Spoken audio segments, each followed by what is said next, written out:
मैं हाँ बलविंदर सिंह विरमानी ਤੇ ਤੁਸੀਂ ਵੇਖ ਰਹੇ ਹੋ ਸਾਡਾ ਖਾਸ ਪ੍ਰੋਗਰਾਮ ਨਜ਼ਰੀਆ। ਹਮੇਸ਼ਾ ਕਿਹਾ ਜਾਂਦਾ ਹੈ ਕਿ ਜੇਕਰ ਸਵੇਰ ਦਾ ਆਗਾਜ਼ ਅਤੇ ਫਿਰ ਸ਼ਾਮ ਦੇ ਸਮੇਂ ਜੇਕਰ ਕੋਈ ਇਨਸਾਨ ਗੁਰੂ ਦੀ ਹਜ਼ੂਰੀ ਵਿੱਚ ਕੁਝ ਸਮਾਂ ਗੁਜ਼ਾਰਦਾ ਹੈ ਤਾਂ ਮਨ ਨੂੰ ਨਾ ਸਿਰਫ ਸ਼ਾਂਤੀ ਮਿਲਦੀ ਹੈ ਬਲਕਿ ਦਿਨ ਵੀ ਬੜੇ ਚਾਅ ਅਤੇ ਉਤਸ਼ਾਹ ਨਾਲ ਬਤੀਤ ਹੁੰਦਾ ਹੈ। ਸੰਗਤ ਤੇ ਪੰਗਤ ਸਿੱਖ ਧਰਮ ਦੀਆਂ ਮਹਾਨ ਸੰਸਥਾਵਾਂ ਨੇ। ਇਹ ਮਾਣ ਵਾਲੀ ਗੱਲ ਹੈ ਕਿ ਇਹਨਾਂ ਸੰਸਥਾਵਾਂ ਦੀ ਸ਼ੁਰੂਆਤ ਸ੍ਰੀ ਗੁਰੂ ਨਾਨਕ ਦੇਵ ਜੀ ਨੇ ਕੀਤੀ ਸੀ ਅਤੇ ਫਿਰ ਇਹ ਹੁਣ ਤੱਕ ਨਿਰਵਿਘਨ ਚੱਲ ਰਹੀਆਂ ਨੇ। ਗੁਰੂ ਸਾਹਿਬ ਜਿੱਥੇ ਵੀ ਜਾਂਦੇ ਸਨ ਉੱਥੇ ਹੀ ਸੰਗਤਾਂ ਸਥਾਪਿਤ ਕਰਦੇ ਸਨ। ਗੁਰੂ ਸਾਹਿਬ ਵੱਲੋਂ ਲਿਖਤ ਹੁਕਮਨਾਮੇ ਗਵਾਹ ਨੇ ਕਿ ਇਹ ਸੰਗਤਾਂ ਨੂੰ ਸੰਬੋਧਨ ਹੋ ਕੇ ਹੀ ਲਿਖੇ ਗਏ ਨੇ। ਸੰਗਤ ਦੇ ਨਾਲ ਪੰਗਤ ਦਾ ਵੀ ਅਟੁੱਟ ਰਿਸ਼ਤਾ ਹੈ। ਸ੍ਰੀ ਗੁਰੂ ਅਮਰਦਾਸ ਜੀ ਦੇ ਦਰਬਾਰ ਵਿੱਚ ਪਹਿਲਾਂ ਪੰਗਤ ਪਾਛੇ ਸੰਗਤ ਦੇ ਸਿਧਾਂਤ ਨੂੰ ਨਿਯਮਬੱਧ ਤਰੀਕੇ ਨਾਲ ਲਾਗੂ ਕੀਤਾ ਗਿਆ ਸੀ, ਪਰ ਅੱਜ ਦੀ ਭੱਜ ਦੌੜ ਭਰੀ ਜ਼ਿੰਦਗੀ ਵਿੱਚ ਜ਼ਿਆਦਾਤਰ ਲੋਕ ਭੁੱਲ ਜਾਂਦੇ ਨੇ ਕਿ ਗੁਰਦੁਆਰਾ ਸਾਹਿਬ ਵਿੱਚ ਸੰਗਤ ਵੀ ਤਾਂ ਹੀ ਜੁੜ ਪਾਉਂਦੀ ਹੈ ਜੇਕਰ ਲੋਕ ਗੁਰੂ ਦੀ ਬਾਣੀ ਨੂੰ ਸੁਣਨ ਲਈ, ਸ਼ਰਧਾਲੂ ਗੁਰੂ ਦੀ ਬਾਣੀ ਨੂੰ ਸੁਣਨ ਲਈ, ਸਮਝਣ ਲਈ ਗੁਰਦੁਆਰਾ ਸਾਹਿਬ ਵਿੱਚ ਹਾਜ਼ਰੀ ਭਰਨ।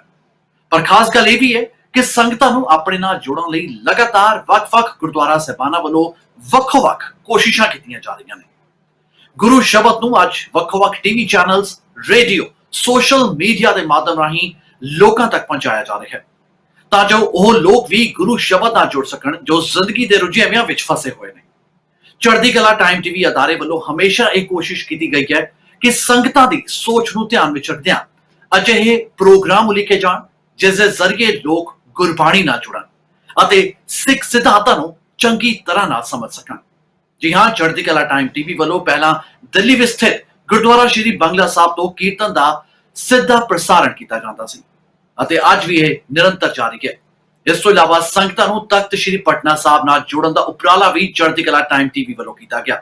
ਇਸ ਤੋਂ ਇਲਾਵਾ ਸ਼੍ਰੀ ਹੇਮਕੁੰਟ ਸਾਹਿਬ ਤੋਂ ਕੀਰਤਨ ਦਾ ਸਿੱਧਾ ਪ੍ਰਸਾਰਣ, ਕੈਲੀਫੋਰਨੀਆ ਦੇ ਸੈਨ ਹੋਜ਼ੇ ਵਿੱਚ ਮੌਜੂਦ ਸਿੱਖ ਗੁਰਦੁਆਰਾ ਸੈਨ ਹੋਜ਼ੇ ਤੋਂ ਵੀ ਲਗਾਤਾਰ ਕੀਰਤਨ ਦਾ ਪ੍ਰਸਾਰਣ ਕੀਤਾ ਜਾ ਰਿਹਾ ਹੈ ਅਤੇ ਫਿਰ ਵੱਖੋ-ਵੱਖ ਗੁਰਦੁਆਰਾ ਗੁਰੂ ਘਰਾਂ ਦੇ ਜਿਹੜੇ ਸਮਾਗਮ ਹੁੰਦੇ ਨੇ ਉਹ ਵੀ ਲਗਾਤਾਰ ਵਿਖਾਏ ਜਾਂਦੇ ਨੇ। ਨਗਰ ਕੀਰਤਨਾਂ ਦਾ ਵੀ ਸਿੱਧਾ ਪ੍ਰਸਾਰਣ ਚੜ੍ਹਦੀ ਕਲਾ ਟਾਈਮ ਟੀਵੀ ਤੇ ਕੀਤਾ ਜਾਂਦਾ ਹੈ ਅਤੇ ਫਿਰ ਹੁਣ ਇਸੇ ਕੜੀ ਨੂੰ ਅੱਗੇ ਤੋਰਦਿਆਂ ਸਾਨੂੰ ਮਾਣ ਹੈ ਕਿ ਚੜ੍ਹਦੀ ਕਲਾ ਟਾਈਮ ਟੀਵੀ ਨਾਰਥ ਅਮਰੀਕਾ ਦੇ ਚੈਨਲ ਤੇ ਆਉਣ ਵਾਲੀ 11 ਅਕਤੂਬਰ ਤੋਂ ਕੈਨੇਡਾ ਦੇ ਸਰੀ ਸ਼ਹਿਰ ਵਿੱਚ ਸਥਿਤ ਸ੍ਰੀ ਗੁਰੂ ਸਿੰਘ ਸਭਾ ਗੁਰਦੁਆਰਾ ਸਾਹਿਬ ਤੋਂ ਸਵੇਰ ਅਤੇ ਸ਼ਾਮ ਦੇ ਸਮੇਂ ਸੰਗਤਾਂ ਦੀ ਮੰਗ ਤੇ ਰੋਜ਼ਾਨਾ ਲਾਈਵ ਕੀਰਤਨ ਦਾ ਸਿੱਧਾ ਪ੍ਰਸਾਰਣ ਪ੍ਰਬੰਧ ਕੀਤਾ ਜਾ ਰਿਹਾ ਹੈ। ਜੀ ਹਾਂ, ਇਸ ਉਪਰਾਲੇ ਦੇ ਲਈ ਸਭ ਤੋਂ ਵੱਧ ਸੰਗਤਾਂ ਵਧਾਈ ਦੀਆਂ ਪਾਤਰ ਨੇ ਅਤੇ ਫਿਰ ਸ਼ਲਾਘਾ ਉਹਨਾਂ ਦੀ ਵੀ ਬਣਦੀ ਹੈ ਜਿਨ੍ਹਾਂ ਨੇ ਚੜ੍ਹਦੀ ਕਲਾ ਗਰੁੱਪ ਦੀ ਨੀਂਹ ਰੱਖੀ, ਯਾਨੀ ਗਿਆਨੀ ਹਰਨਾਮ ਸਿੰਘ ਜੀ ਅਤੇ ਫਿਰ ਉਹਨਾਂ ਦੇ ਸਪੁੱਤਰ ਸਰਦਾਰ ਜਗਜੀਤ ਸਿੰਘ ਦਰਦੀ ਨੇ ਆਪਣੀ ਅਣਥੱਕ ਮਿਹਨਤ ਦੇ ਨਾਲ ਚੜ੍ਹਦੀ ਕਲਾ ਗਰੁੱਪ ਦਾ ਨਾਮ ਘਰ-ਘਰ ਪਹੁੰਚਾਇਆ ਅਤੇ ਫਿਰ ਚੜ੍ਹਦੀ ਕਲਾ ਟਾਈਮ ਟੀਵੀ ਨੂੰ ਅੱਜ ਹਰ ਘਰ ਵਿੱਚ ਵੇਖਿਆ ਜਾ ਰਿਹਾ ਹੈ ਅਤੇ ਉਹਨਾਂ ਦੇ ਹੀ ਵੱਡੇ ਬੇਟੇ ਸਰਦਾਰ ਹਰਪ੍ਰੀਤ ਸਿੰਘ ਦਰਦੀ ਲਗਾਤਾਰ ਅਜਿਹੇ ਯਤਨਾਂ ਵਿੱਚ ਲੱਗੇ ਹੋਏ ਨੇ ਜਿਨ੍ਹਾਂ ਨਾਲ ਜੋ ਨੌਜਵਾਨ ਗੁਰਸਿੱਖੀ ਤੋਂ ਦੂਰ ਹੋ ਰਹੇ ਨੇ ਉਹਨਾਂ ਨੂੰ ਸਿੱਖ ਸਿਧਾਂਤਾਂ ਨਾਲ ਜੋੜਿਆ ਜਾਏ। ਸੋ ਸ੍ਰੀ ਗੁਰੂ ਸਿੰਘ ਸਭਾ ਗੁਰਦੁਆਰਾ ਸਾਹਿਬ ਸਰੀ ਵਿੱਚ ਰੋਜ਼ਾਨਾ ਵੱਡੀ ਗਿਣਤੀ ਵਿੱਚ ਸੰਗਤਾਂ ਦਾ ਇਕੱਠ ਵੇਖਿਆ ਜਾਂਦਾ ਹੈ। ਜਦੋਂ ਵੀ ਧਾਰਮਿਕ ਸਮਾਗਮਾਂ ਦਾ ਪ੍ਰਬੰਧ ਸਰੀ ਦੇ ਸ੍ਰੀ ਗੁਰੂ ਸਿੰਘ ਸਭਾ ਗੁਰਦੁਆਰਾ ਸਾਹਿਬ ਵਿੱਚ ਕੀਤਾ ਜਾਂਦਾ ਹੈ ਤਾਂ ਦੂਰ-ਦੂਰ ਤੋਂ ਸ਼ਰਧਾਲੂ ਸਮਾਗਮਾਂ ਦਾ ਹਿੱਸਾ ਬਣਨ ਲਈ ਇੱਥੇ ਪਹੁੰਚਦੇ ਨੇ। ਪਰ ਆਖਰ ਗੁਰਦੁਆਰਾ ਸਾਹਿਬ ਦਾ ਇਤਿਹਾਸ ਕੀ ਹੈ? ਕਿਹੜੇ-ਕਿਹੜੇ ਕਾਰਜ ਗੁਰਦੁਆਰਾ ਸਾਹਿਬ ਦੀ ਪ੍ਰਬੰਧਕ ਕਮੇਟੀ ਵੱਲੋਂ ਕਰਵਾਏ ਜਾਂਦੇ ਨੇ ਅਤੇ ਆਉਣ ਵਾਲੇ ਸਮੇਂ ਵਿੱਚ ਕਿਸ ਤਰ੍ਹਾਂ ਨਾਲ ਕਮੇਟੀ ਹੋਰਨਾਂ ਕਾਰਜਾਂ ਨੂੰ ਅੰਜਾਮ ਦੇਣ ਵਾਲੀ ਹੈ? ਇਸ ਬਾਰੇ ਗੱਲਬਾਤ ਕਰਨ ਲਈ ਅੱਜ ਮੇਰੇ ਨਾਲ ਖਾਸ ਮਹਿਮਾਨ ਮੌਜੂਦ ਨੇ। ਇੱਕ ਕਰਕੇ ਸਭ ਤੋਂ ਪਹਿਲਾਂ ਤਾਂ ਉਹਨਾਂ ਦਾ ਤਾਰੁਫ ਮੈਂ ਤੁਹਾਡੇ ਨਾਲ ਜ਼ਰੂਰ ਕਰਵਾਵਾਂਗਾ। ਸਾਡੇ ਨਾਲ ਜੁੜੇ ਹੋਏ ਨੇ ਸਰਦਾਰ ਬਲਬੀਰ ਸਿੰਘ ਨਿੱਜਰ ਸਾਹਿਬ ਜੋ ਕਿ ਪ੍ਰਧਾਨ ਨੇ, ਪ੍ਰੈਜ਼ੀਡੈਂਟ ਨੇ ਸ੍ਰੀ ਗੁਰੂ ਸਿੰਘ ਸਭਾ ਗੁਰਦੁਆਰਾ ਸਾਹਿਬ ਸਰੀ ਦੇ। ਬਹੁਤ-ਬਹੁਤ ਸਵਾਗਤ ਹੈ ਨਿੱਜਰ ਸਾਹਿਬ ਸਾਡੇ ਇਸ ਖਾਸ ਪ੍ਰੋਗਰਾਮ ਨਜ਼ਰੀਆ ਵਿੱਚ। ਇਸ ਤੋਂ ਇਲਾਵਾ ਸਾਡੇ ਨਾਲ ਜੁੜੇ ਹੋਏ ਨੇ ਜਸਵਿੰਦਰ ਸਿੰਘ ਖਹਿਰਾ ਸਾਹਿਬ ਜੋ ਕਿ ਅਸਿਸਟੈਂਟ ਸੈਕਟਰੀ ਨੇ ਸ੍ਰੀ ਗੁਰੂ ਸਿੰਘ ਸਭਾ ਗੁਰਦੁਆਰਾ ਸਾਹਿਬ ਸਰੀ ਦੇ। ਖਹਿਰਾ ਸਾਹਿਬ ਤੁਹਾਡਾ ਵੀ ਬਹੁਤ-ਬਹੁਤ ਸਵਾਗਤ ਪ੍ਰੋਗਰਾਮ ਨਜ਼ਰੀਆ ਵਿੱਚ। ਅਤੇ ਨਾਲ ਹੀ ਖਾਸ ਤੌਰ ਤੇ ਸਾਡੇ ਨਾਲ ਜੁੜੇ ਹੋਏ ਨੇ ਸਰਦਾਰ ਗਿਆਨ ਸਿੰਘ ਸੰਧੂ ਸਾਹਿਬ ਜੋ ਕਿ ਕੋ-ਫਾਊਂਡਰ ਨੇ ਵਰਲਡ ਸਿੱਖ ਆਰਗੇਨਾਈਜੇਸ਼ਨ ਕੈਨੇਡਾ ਦੇ। ਸੰਧੂ ਸਾਹਿਬ ਤੁਹਾਡਾ ਵੀ ਬਹੁਤ-ਬਹੁਤ ਸਵਾਗਤ ਪ੍ਰੋਗਰਾਮ ਨਜ਼ਰੀਆ ਵਿੱਚ। ਸਭ ਤੋਂ ਪਹਿਲਾਂ ਤਾਂ ਬਲਬੀਰ ਸਿੰਘ ਜੀ ਤੁਹਾਡੇ ਕੋਲ ਮੈਂ ਆਵਾਂਗਾ ਔਰ ਤੁਸੀਂ ਤੁਹਾਡੀ ਪ੍ਰਬੰਧਕ ਕਮੇਟੀ ਵੀ ਵਧਾਈ ਦੀ ਪਾਤਰ ਹੈ ਜੋ ਤੁਸੀਂ ਸਾਨੂੰ ਇੰਨੀ ਮਾਣ ਵਾਲੀ ਸੇਵਾ ਬਖਸ਼ੀ ਹੈ ਕਿ ਚੜ੍ਹਦੀ ਕਲਾ ਟਾਈਮ ਟੀਵੀ ਹਾਜ਼ਰੀ ਭਰੇਗੀ ਔਰ ਹਜੂਮ ਲੈ ਕੇ ਆਏਗੀ, ਸੰਗਤਾਂ ਦਾ ਹਜੂਮ ਲੈ ਕੇ ਆਏਗੀ ਜ਼ਰੂਰ ਔਰ ਘਰ ਬੈਠੇ ਸੰਗਤਾਂ ਵੀ ਸਿੱਧਾ ਗੁਰਦੁਆਰਾ ਸਾਹਿਬ ਨਾਲ ਜੁੜ ਸਕਣਗੀਆਂ, ਕੀਰਤਨ ਸਮਾਗਮਾਂ ਦਾ ਆਨੰਦ ਮਾਣ ਸਕਣਗੀਆਂ।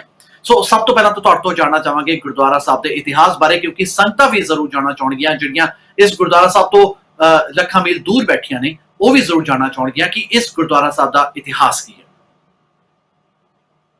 ਵਾਹਿਗੁਰੂ ਜੀ ਕਾ ਖਾਲਸਾ, ਵਾਹਿਗੁਰੂ ਜੀ ਕੀ ਫਤਿਹ। घर घर बैठिया समूह साध संगत सिख नानक नाम लेवा जो इस टीवी प्रोग्राम ਨੂੰ देख रहा है, सारिਆਂ ਨੂੰ फिर दोबारा वाहिगुरू जी का खालसा वाहिगुरू जी की फतेह। ਇਹ ਗੁਰਦੁਆਰਾ ਸਾਹਿਬ 1999 ਦੇ ਵਿੱਚ ਇਸ ਦੀ ਜੋ ਹੋਂਦ ਹੈ ਹੋਈ ਹੈ। ਉਸ ਤੋਂ ਉਪਰੰਤ ਅਸਲ ਮੇਨ ਮਕਸਦ ਗੁਰਦੁਆਰਾ ਸਾਹਿਬ ਦਾ ਸੀ ਸਿੱਖ ਰਹਿਤ ਮਰਜ਼ਾਦਾ ਤੇ ਸਿੱਖ ਪਰੰਪਰਾਵਾਂ ਨੂੰ ਬਹਾਲ ਰੱਖਣਾ, ਕਿਉਂਕਿ ਸਿੱਖੀ ਦੇ ਵਿੱਚ ਕਈ ਤਰ੍ਹਾਂ ਦੀਆਂ ਕੁਰੀਤੀਆਂ ਆ ਰਹੀਆਂ ਸਨ ਜਿਨ੍ਹਾਂ ਨੂੰ ਮੁੱਖ ਰੱਖਦਿਆਂ ਹੋਇਆਂ ਇਸ ਨੂੰ ਅਸੀਂ ਆਰੰਭ ਕਰਨ ਦਾ ਉਪਰਾਲਾ ਕੀਤਾ ਜੀ। ਸੋ ਇਹ 1999 ਤੋਂ ਗੁਰਦੁਆਰਾ ਸਾਹਿਬ ਚੱਲ ਰਹੇ ਨੇ, ਜੋ ਦਿਨ ਪਰ ਦਿਨ ਤਰੱਕੀ ਕਰ ਰਹੇ ਨੇ ਔਰ ਸਿੱਖ ਸੰਗਤਾਂ ਆਣ ਕੇ ਇੱਥੋਂ ਲਾਹਾ ਲੈਂਦੀਆਂ ਨੇ ਔਰ ਆਪਣੇ ਗੁਰੂ ਨਾਲ ਜੁੜਨ ਦਾ ਉਪਰਾਲਾ ਕਰਦੀਆਂ। ਸੋ ਉਹ ਆਪ ਟਾਈਮ ਟੀਵੀ ਜਿਹੜੀ ਆ ਚੜ੍ਹਦੀ ਕਲਾ ਟਾਈਮ ਟੀਵੀ ਦੇ ਅਸੀਂ ਬਹੁਤ ਧੰਨਵਾਦੀ ਹਾਂ, ਜਿਨ੍ਹਾਂ ਨੇ ਪਿਛਲੇ ਸਾਲ ਹੀ ਇਹ ਪ੍ਰੋਗਰਾਮ ਉਲੀਕਿਆ ਸੀ ਤੇ ਅਪ੍ਰੈਲ ਐਤਕੀ ਵਿਸਾਖੀ ਤੇ ਸ਼ੁਰੂ ਕਰਨ ਦਾ ਪ੍ਰੋਗਰਾਮ ਬਣਾਇਆ ਸੀ, ਜਿਹੜਾ ਕਿ ਕੋਵਿਡ-19 ਕਰਕੇ ਉਹ ਨਹੀਂ ਹੋ ਸਕਿਆ। ਸੋ ਹੁਣ ਇਹਨਾਂ ਨੇ ਫਿਰ ਦੁਬਾਰਾ ਉਪਰਾਲਾ ਕਰਕੇ ਸਾਡੇ ਬੇਨਤੀ ਨੂੰ ਪ੍ਰਵਾਨ ਕਰਦਿਆਂ ਹੋਇਆਂ ਇਹ 9 ਅਕਤੂਬਰ ਤੋਂ ਇਹ ਪ੍ਰੋਗਰਾਮ ਜੋ ਹੈ ਟੀਵੀ ਤੇ ਆਰੰਭ ਕਰਨ ਦਾ ਜੋ ਬੀੜਾ ਚੁੱਕਿਆ ਹੈ। ਸੋ ਗੁਰੂ ਰਾਮਦਾਸ ਪਾਤਸ਼ਾਹ ਜੀ ਦਾ ਪ੍ਰਕਾਸ਼ ਉਤਸਵ ਹੈ 9 ਤਰੀਕ ਨੂੰ, ਉਸ ਦਿਨ ਇਹ ਆਰੰਭ ਹੋਣਗੇ, ਜੋ 11 ਤਰੀਕ ਨੂੰ ਅਖੰਡ ਪਾਠ ਸਾਹਿਬ ਦੇ ਭੋਗ ਪੈਣਗੇ। ਸੋ ਸਮਾਗਮ ਵੀ ਇਹ ਟੀਵੀ ਤੇ ਦਿਖਾਏ ਜਾਣਗੇ। ਸੋ ਇਹਨਾਂ ਦੇ ਬਹੁਤ ਬਹੁਤ ਧੰਨਵਾਦੀ ਹਾਂ। ਸੋ ਇਹ ਜੋ ਸਿੱਖਾਂ ਦੀ ਸਾਡੀ ਇੱਕ ਮੇਨ ਜਾਨ ਹੈ ਗੁਰਬਾਣੀ ਜੀ, ਗੁਰਬਾਣੀ ਤੋਂ ਬਿਨਾਂ ਸਿੱਖ ਬਚ ਨਹੀਂ ਸਕਦਾ। ਸੋ ਇਸ ਕੋਵਿਡ ਦੇ ਟਾਈਮ ਤੇ ਵੀ ਸੰਗਤਾਂ ਗੁਰੂ ਸਾਹਿਬ ਦੇ ਦਰਸ਼ਨਾਂ ਤੋਂ ਕਾਫੀ ਵਾਂਝੀਆਂ ਰਹੀਆਂ, ਪਰ ਕੋਸ਼ਿਸ਼ ਹੁੰਦੀ ਰਹੀ ਆ ਵੀ ਫਿਰ ਵੀ ਵੇਲੇ ਕਵੇਲੇ ਆਣ ਕੇ ਸੰਗਤਾਂ ਦਰਸ਼ਨ ਕਰਦੀਆਂ ਰਹਿਣ। ਸੋ ਸੰਗਤਾਂ ਦਾ ਇਸ ਤੇ ਬਹੁਤ ਧੰਨਵਾਦ ਹੈ ਜਿਨ੍ਹਾਂ ਨੇ ਫਿਰ ਵੀ ਆਪਣੇ ਗੁਰੂ ਦੇ ਨਾਲ ਪਿਆਰ ਦਿਖਾਉਂਦਿਆਂ ਹੋਇਆਂ ਇਸ ਮਹਾਂਮਾਰੀ ਦੇ ਵਿੱਚ ਵੀ ਗੁਰਦੁਆਰੇ ਨੂੰ ਆਣ ਕੇ ਦਰਸ਼ਨ ਕਰਦੇ ਨੇ ਮਹਾਰਾਜ ਦੇ ਤੇ ਖੁਸ਼ੀਆਂ ਪ੍ਰਾਪਤ ਕਰਦੇ ਰਹੇ ਨੇ। ਸੋ ਲੋੜ ਅਨੁਸਾਰ ਜੋ ਪਰਿਵਾਰ ਜਾਂ ਕਈ ਸਾਡੇ ਸਟੂਡੈਂਟਸ ਬੜੇ ਨੇ ਇੱਥੇ, ਉਹਨਾਂ ਨੂੰ ਗੁਰੂ ਕੇ ਲੰਗਰ ਵੀ ਮਿਲਦੇ ਰਹੇ ਨੇ, ਉੱਥੋਂ ਘਰ ਨੂੰ ਪੈਕ ਕਰਕੇ ਲਿਜਾਣ ਵਾਸਤੇ ਵੀ ਕੋਸ਼ਿਸ਼ ਕਰਦੇ ਰਹੇ ਤਾਂ ਕਿ ਉਹਨਾਂ ਦੀ ਸੇਵਾ ਹੁੰਦੀ ਰਹੇ। ਸੋ ਅਸਲ ਸਿੱਖੀ ਦਾ ਮੇਨ ਮਕਸਦ ਇਹੀ ਹੈ ਕਿ ਦੂਸਰਿਆਂ ਦੀ ਸੇਵਾ ਕਰਨੀ। ਸੋ ਉਸ ਸੇਵਾ ਵਿੱਚ ਇਹ ਗੁਰਦੁਆਰਾ ਸਾਹਿਬ ਉਸ ਦਿਨ ਤੋਂ ਹੀ ਲੱਗਾ ਹੈ ਤੇ ਸਿੱਖ ਰਹਿਤ ਮਰਜ਼ਾਦਾ ਦੇ ਅਨੁਸਾਰ ਜੋ ਕਾਰਜ ਹੁੰਦੇ ਹਨ ਉਸ ਨੂੰ ਇੱਥੇ ਕੀਤੇ ਜਾਂਦੇ ਹਨ। बिल्कुल, बहुत खूब, बड़े चंगी तरीके नाल तुसीं गुरुद्वारा साहब का इतिहास साडे सामने संजोया रखा है। और जसविंदर सिंह जी, तुहाडे तो मैं जरूर जानना चाहांगा कि अज तां भावें कोविड-19 का समा चल रहा है, बेहद खतरनाक समा चल रहा है, लोगों को घरां विच रहण लई किया जा रहा है, लोड़ पैण ते ही घरां तो बाहर निकलण लई किया जा रहा है। सो अजे विच समागमां दा करवाया जाना वाकई एक वड्डा चिंता का कारण भी हैगा और बहुत मुश्किल भी हैगा। पर जेकर असीं पहलां दा समा देखीए तां गुरुद्वारा साहब विच किस तरह के कारज कीते जांदे सन, किस तरह दी ਵੱਖ-ਵੱਖ ਨੌਜਵਾਨਾਂ ਨੂੰ ਜੋੜਨ ਦੇ ਲਈ ਕਿਸ ਤਰ੍ਹਾਂ ਦੇ ਉਪਰਾਲੇ ਕੀਤੇ ਜਾਂਦੇ ਸਨ? ਭਾਈ ਸਾਹਿਬ ਜੀ, ਇਹ ਪਹਿਲਾਂ ਤੋਂ ਜਦੋਂ ਤੋਂ ਗੁਰਦੁਆਰੇ ਦੀ ਸ਼ੁਰੂਆਤ ਹੋਈ ਹੈ ਉਦੋਂ ਤੋਂ ਪਹਿਲਾ ਪੱਖ ਤਾਂ ਜਿਹੜਾ ਭਾਈ ਆਪਣੇ ਨਿੱਜਰ ਸਾਹਿਬ ਜੀ ਨੇ, ਪ੍ਰਧਾਨ ਸਾਹਿਬ ਜੀ ਨੇ ਦੱਸਿਆ ਹੈ ਕਿ ਸਿੱਖ ਰਹਿਤ ਮਰਜ਼ਾਦਾ ਨੂੰ ਪ੍ਰਮੁੱਖ ਰੱਖਦਿਆਂ ਹੋਇਆ, ਗੁਰੂ ਗ੍ਰੰਥ ਸਾਹਿਬ ਜੀ ਦੇ ਸਿਧਾਂਤ ਨੂੰ, ਵਿਚਾਰਧਾਰਾ ਨੂੰ ਮੁੱਖ ਰੱਖਦਿਆਂ ਹੋਇਆ ਇੱਥੇ ਸਾਰੇ ਕਾਰਜ ਹੁੰਦੇ ਰਹੇ ਆ ਅੱਜ ਤੱਕ ਔਰ ਹੋ ਰਹੇ ਆ।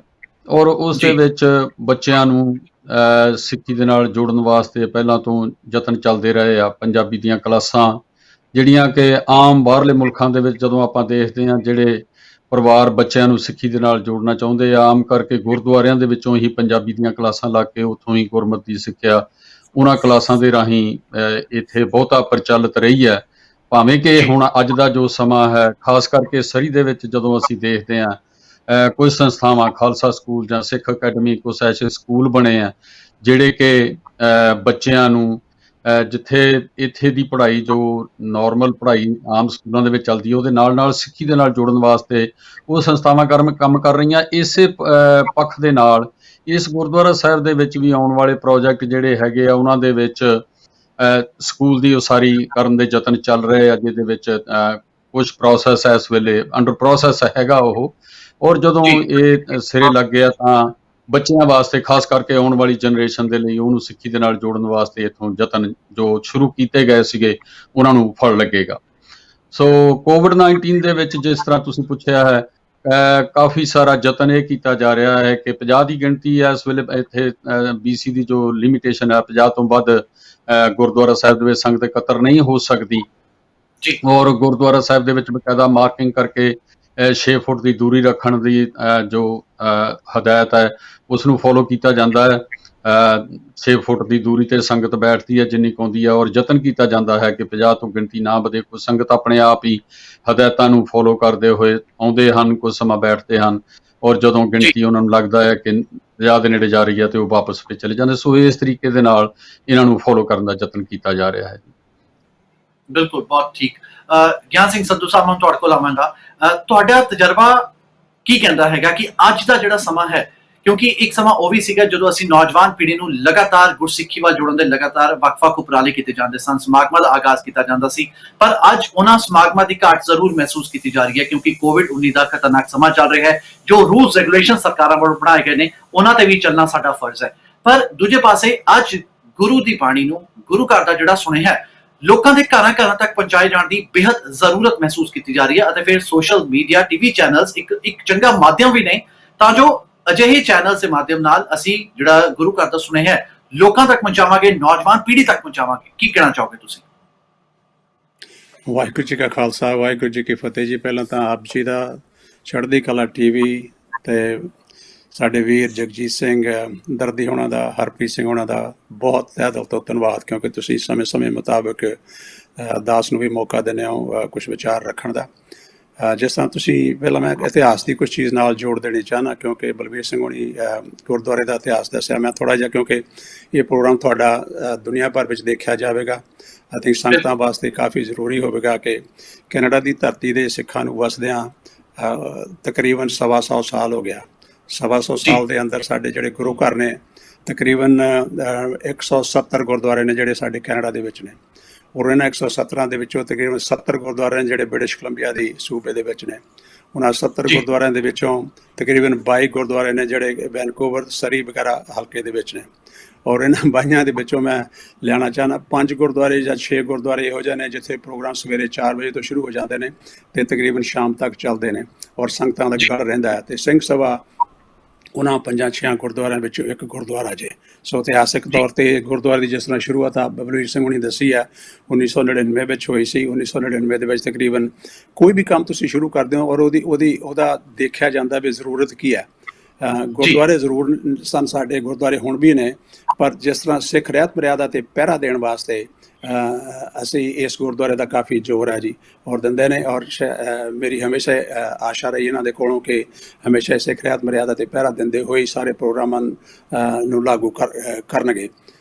ਹੁਣ ਆਪਾਂ ਲਿਆਉਂਦੇ ਹਾਂ ਬੱਚਿਆਂ ਦੀ ਜਿੱਥੇ ਤੱਕ ਪਾਰਟੀਸਪੇਸ਼ਨ ਦੀ, ਐਜੂਕੇਸ਼ਨ ਦੀ, ਕਿਉਂਕਿ ਗੁਰਦੁਆਰਾ ਇੱਕ ਇਹੋ ਜਿਹਾ ਅਦਾਰਾ ਹੋਇਆ ਕਰਦਾ ਜਿਸ ਦੇ ਅੰਦਰ ਜੇ ਅਸੀਂ ਆਉਣ ਵਾਲੀ ਆਪਣੀ ਪਨੀਰੀ ਨੂੰ ਨਾ ਸੰਭਾਲਿਆ ਤਾਂ ਮੈਂ ਸਮਝਾਂ ਕਿ ਗੁਰਦੁਆਰਾ ਆਪਣੇ ਉਸ ਨਿਸ਼ਾਨੇ ਤੋਂ ਖੁੰਝ ਰਿਹਾ ਜੇ। ਔਰ ਮੈਂ ਆਪਣੇ ਹੁਣ ਇਸ ਵੇਲੇ ਵੀ ਦੇਖ ਰਿਹਾ ਕਿ ਮੇਰੀ ਆਪਣੀ ਪਰਸਨਲ ਖਾਹਿਸ਼ ਇਹ ਹੋਣੀ ਚਾਹੀਦੀ ਸੀ ਕਿ ਸਾਡੇ ਤਿੰਨ ਚਿੱਟੇ ਦਾੜੇ ਤੁਸੀਂ ਦੇਖ ਰਹੇ ਹੋ, ਤਿੰਨਾਂ ਦੇ ਵਿੱਚੋਂ ਇੱਕ ਅੱਧੀ ਬੀਬੀ ਵੀ ਹੁੰਦੀ ਤੇ ਇੱਕ ਬੱਚਾ ਵੀ ਹੁੰਦਾ ਤੇ ਕਿੰਨਾ ਸੋਹਣਾ ਪ੍ਰੋਗਰਾਮ ਸਾਡਾ ਬਣ ਜਾਂਦਾ ਤੇ ਔਰ ਦੁਨੀਆ ਵਿੱਚ ਬਹੁਤ ਹੀ ਵਧੀਆ ਸੁਨੇਹਾ ਜਾਂਦਾ ਸਾਡਾ ਕਿ ਅਸੀਂ ਵਾਕਿਆ ਪ੍ਰੈਕਟੀਕਲੀ ਜੋ ਕਹਿ ਰਹੇ ਹਾਂ ਉਹ ਪ੍ਰੈਕਟੀਕਲੀ ਅਸੀਂ ਕਰ ਵੀ ਰਹੇ ਹਾਂ। ਗੁਰਦੁਆਰੇ ਵੱਲੋਂ ਕਾਫੀ ਕੋਸ਼ਿਸ਼ਾਂ ਚੱਲਦੀਆਂ ਰਹਿੰਦੀਆਂ ਨੇ, ਹਮੇਸ਼ਾ ਹੀ ਬੱਚਿਆਂ ਦੇ ਪ੍ਰੋਗਰਾਮ ਦਿੰਦੇ ਨੇ ਇਹ, ਪਰ ਫਿਰ ਵੀ ਅਸੀਂ ਆਈ ਥਿੰਕ ਉਹਨਾਂ ਵਿੱਚ ਵਾਧਾ ਹੋਣਾ ਚਾਹੀਦਾ। ਔਰ ਆਪ ਜੀ ਦਾ ਪ੍ਰੋਗਰਾਮ ਜਦ 11 ਅਕਤੂਬਰ ਤੋਂ ਸ਼ੁਰੂ ਹੋਏਗਾ, ਮੇਰੀ ਆਸ ਰੱਖਦਾ ਕਿ ਪ੍ਰੋਗਰਾਮ ਦੇ ਅੰਦਰ ਬੱਚਿਆਂ ਦਾ ਵੀ ਇੱਕ ਦਿਨ ਇਹ ਐਸਟੈਬਲਿਸ਼ ਕਰਨਗੇ, ਜਿਹੜਾ ਕਿ ਆਲਰੇਡੀ ਅਨਾਉਂਸਮੈਂਟਸ ਕਰ ਰਹੇ ਨੇ ਕਿ ਸ਼ਾਇਦ ਬੱਚਿਆਂ ਦੇ ਰਾਗ ਜਾਂ ਰਾਗਾਂ ਵਿੱਚ ਕੀਰਤਨ ਕਰਨ ਦੇ ਪ੍ਰੋਗਰਾਮਾਂ ਵਾਸਤੇ ਇਹਨਾਂ ਦੀ ਇਹ ਵੀ ਚਿੰਤਤ ਨੇ, ਔਰ ਬੱਚਿਆਂ ਦੀ ਸਿੱਖਿਆ ਵਾਸਤੇ ਸਕੂਲ ਚੱਲਦੇ ਨੇ, ਅਤੇ ਪ੍ਰੋਗਰਾਮ ਚੱਲਦੇ ਨੇ। ਆਈ ਥਿੰਕ ਉਹਨਾਂ ਨੂੰ ਆਪਾਂ ਜਿੰਨਾ ਵੀ ਵੱਧ ਐਕਸਪਲੋਰ ਕਰ ਸਕੀਏ, ਦੱਸ ਸਕੀਏ, ਦਰਸ਼ਕਾਂ ਤੱਕ ਸੁਨੇਹਾ ਪਹੁੰਚਾ ਸਕੀਏ, ਆਈ ਥਿੰਕ ਉਹ ਇੱਕ ਬਹੁਤਾ ਜ਼ਰੂਰੀ ਅੰਗ ਸਾਡੇ ਗੁਰੂ ਘਰਾਂ ਦਾ ਹੋਇਆ ਕਰਦਾ ਹੈ। ਔਰ ਨਾਲ ਦੂਸਰਾ ਸਾਡਾ ਜਿਹੜਾ ਸੁਨੇਹਾ ਹੋਣਾ ਚਾਹੀਦਾ from educational point of view ਦੇ ਉੱਤੋਂ, ਅਸੀਂ ਦੂਸਰੀਆਂ ਕਮਿਊਨਿਟੀਆਂ ਨੂੰ ਵੀ ਸਾਨੂੰ ਦੱਸਣ ਦੀ ਲੋੜ ਹੈ।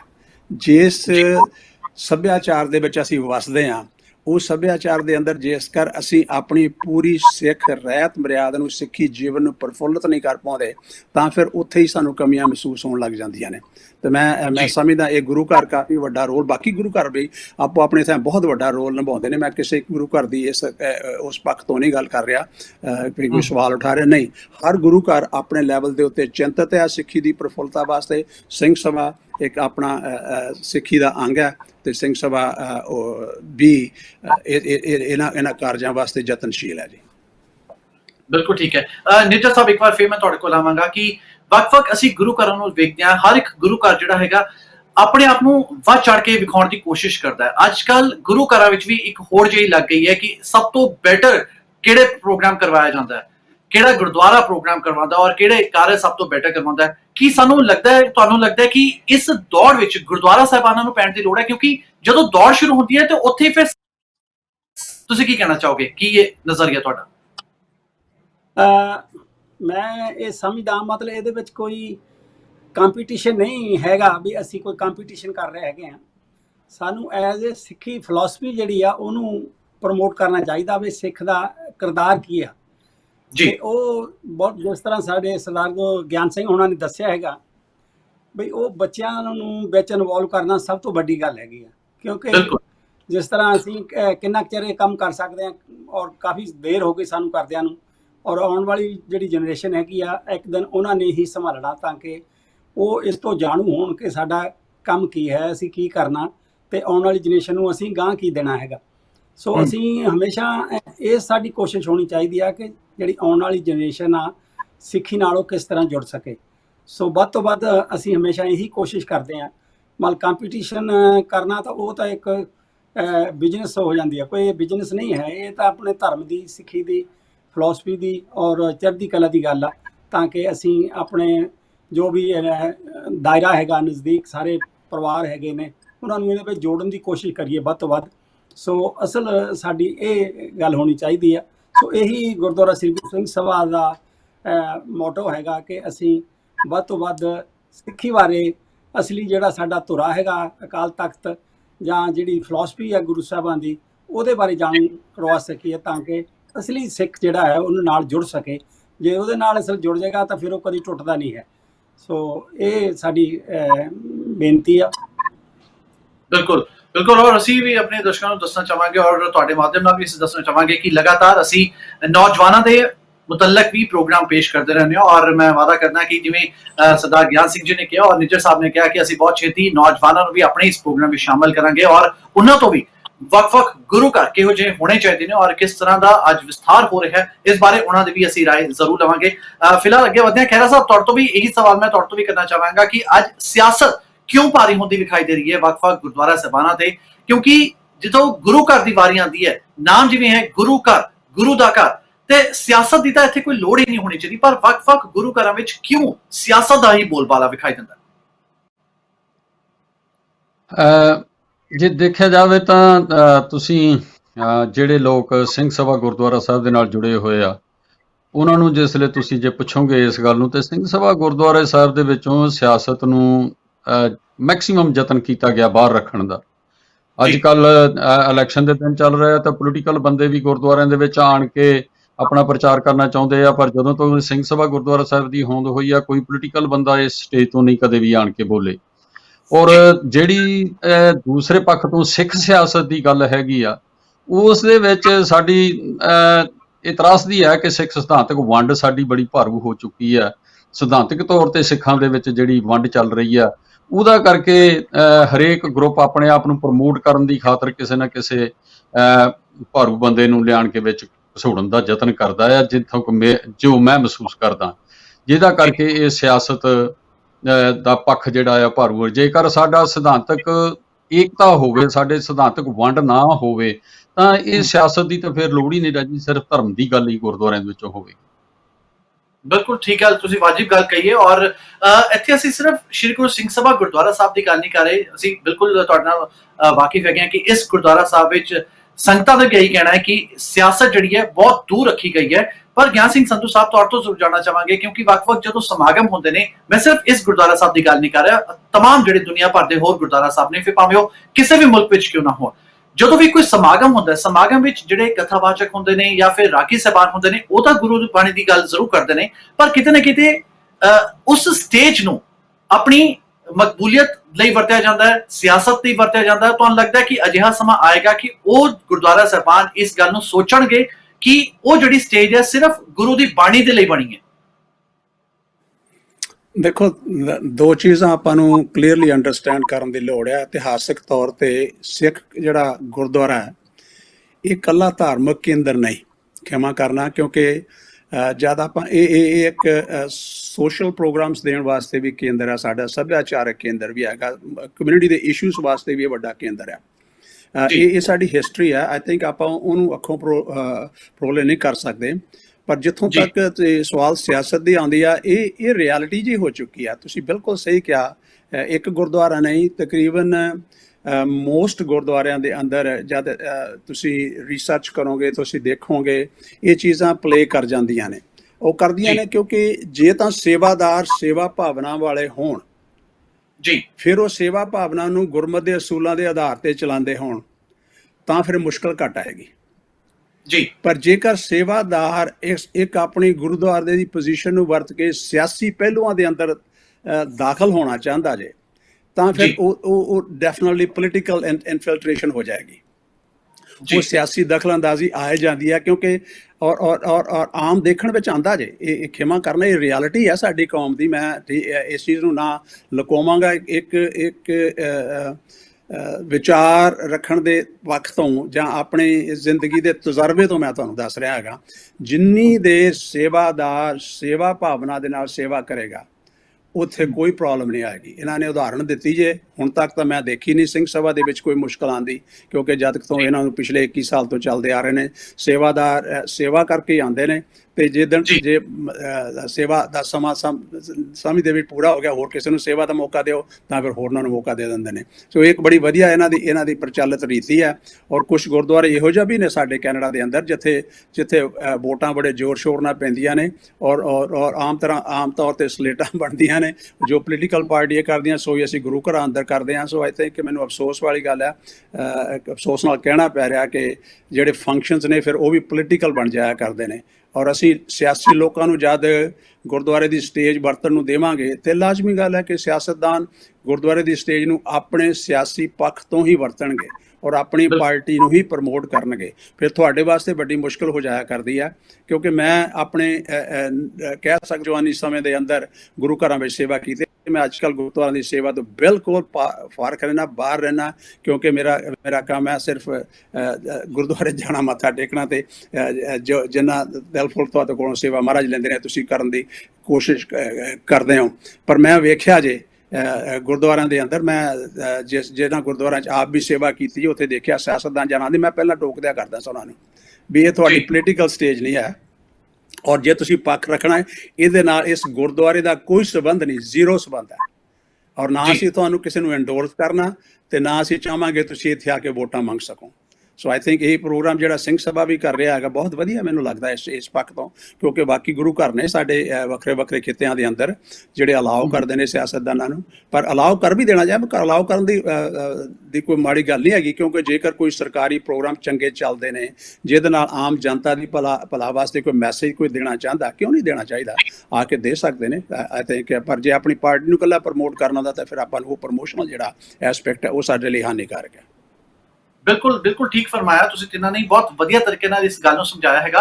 ਪਰ ਤੁਸੀਂ ਕਿਉਂਕਿ ਤੁਹਾਡੇ ਤਿੰਨਾਂ ਦਾ ਆਪਣਾ ਤਜਰਬਾ ਹੈ, ਇੱਕ ਮੈਂ ਆਪਣਾ ਤਜਰਬਾ ਤੁਹਾਡੇ ਨਾਲ ਜ਼ਰੂਰ ਸਾਂਝਾ ਕਰਨਾ ਚਾਹਾਂਗਾ ਔਰ ਉਸ ਤਜਰਬੇ ਤੋਂ ਬਾਅਦ ਕਈ ਸਵਾਲ ਜਿਹੜੇ ਨੇ ਮੇਰੇ ਮਨ ਦੇ ਅੰਦਰ ਪੈਦਾ ਹੁੰਦੇ ਨੇ ਔਰ ਮੈਂ ਚਾਹਾਂਗਾ ਕਿ ਉਹਨਾਂ ਦਾ ਤੁਸੀਂ ਜ਼ਰੂਰ ਜਵਾਬ ਦਿਓ, ਕਿਉਂਕਿ ਤੁਸੀਂ ਗੁਰਦੁਆਰਾ ਸਾਹਿਬਾਨਾਂ ਨਾਲ ਜੁੜੇ ਹੋਏ ਹੋ, ਸਿੱਖ ਸੁਸਾਇਟੀ ਨਾਲ ਜੁੜੇ ਹੋਏ ਹੋ। ਜਿਹੜੀ ਮੇਰੇ ਅੰਦਰ ਗੱਲ ਇੱਕ ਟੁੰਬੀ ਹੈਗੀ ਹੈ ਉਹ ਮੈਂ ਤੁਹਾਡੇ ਨਾਲ ਜ਼ਰੂਰ ਸਾਂਝੀ ਕਰਨਾ ਚਾਹਾਂਗਾ। ਜੂਨ ਦਾ ਮਹੀਨਾ ਸੀ ਔਰ ਮੈਂ ਕੋਵਿਡ ਦਾ ਖੁਦ ਭੁਗਤਭੋਗੀ ਹੈਗਾ। ਮੈਨੂੰ COVID-19 ਮੈਂ ਸ਼ਿਕਾਰ ਹੋ ਗਿਆ ਸੀਗਾ ਔਰ ਮੈਂ ਬਹੁਤ ਜ਼ਿਆਦਾ ਬਿਮਾਰ ਹੋਇਆ ਸੀ। ਬਿਮਾਰ ਇੱਥੋਂ ਤੱਕ ਹੋਇਆ ਸੀ ਕਿ ਘੱਟੋ ਘੱਟ ਮੈਨੂੰ 1 ਮਹੀਨਾ ਹਸਪਤਾਲ ਵਿੱਚ ਰਹਿਣਾ ਪਿਆ ਔਰ ਉਸ ਸਮੇਂ ਮੈਂ ਕੈਲੀਫੋਰਨੀਆ ਦੇ ਇੱਕ ਹਸਪਤਾਲ ਵਿੱਚ ਭਰਤੀ ਹੋਇਆ ਸੀ। ਉਸ ਦੌਰਾਨ ਜਦੋਂ ਮੈਨੂੰ ਕੋਵਿਡ ਇੱਕ ਕਮਰੇ ਵਿੱਚ ਪਾਇਆ ਗਿਆ, ਕੋਵਿਡ ਦੇ ਕਮਰੇ ਵਿੱਚ, ਤੇ ਮੈਨੂੰ 3-4 ਦਿਨਾਂ ਬਾਅਦ ਮੈਨੂੰ ਇੱਕ ਫੋਨ ਆਉਂਦਾ ਹੈ, ਮੇਰੇ ਮੋਬਾਈਲ ਫੋਨ ਤੇ ਨਹੀਂ, ਜਿਹੜਾ ਮੇਰੇ ਕਮਰੇ ਵਿੱਚ ਫੋਨ ਲੱਗਿਆ ਹੋਇਆ ਸੀ ਉਸ ਫੋਨ ਤੇ ਮੈਨੂੰ ਫੋਨ ਆਉਂਦਾ ਔਰ ਮੈਨੂੰ ਆਕਸੀਜਨ ਵਗੈਰਾ ਲੱਗੀ ਹੋਈ ਸੀ ਕਿਉਂਕਿ ਮੈਨੂੰ ਕਿਸੇ ਨੂੰ ਮਿਲਣ ਦੀ ਇਜਾਜ਼ਤ ਨਹੀਂ ਸੀ।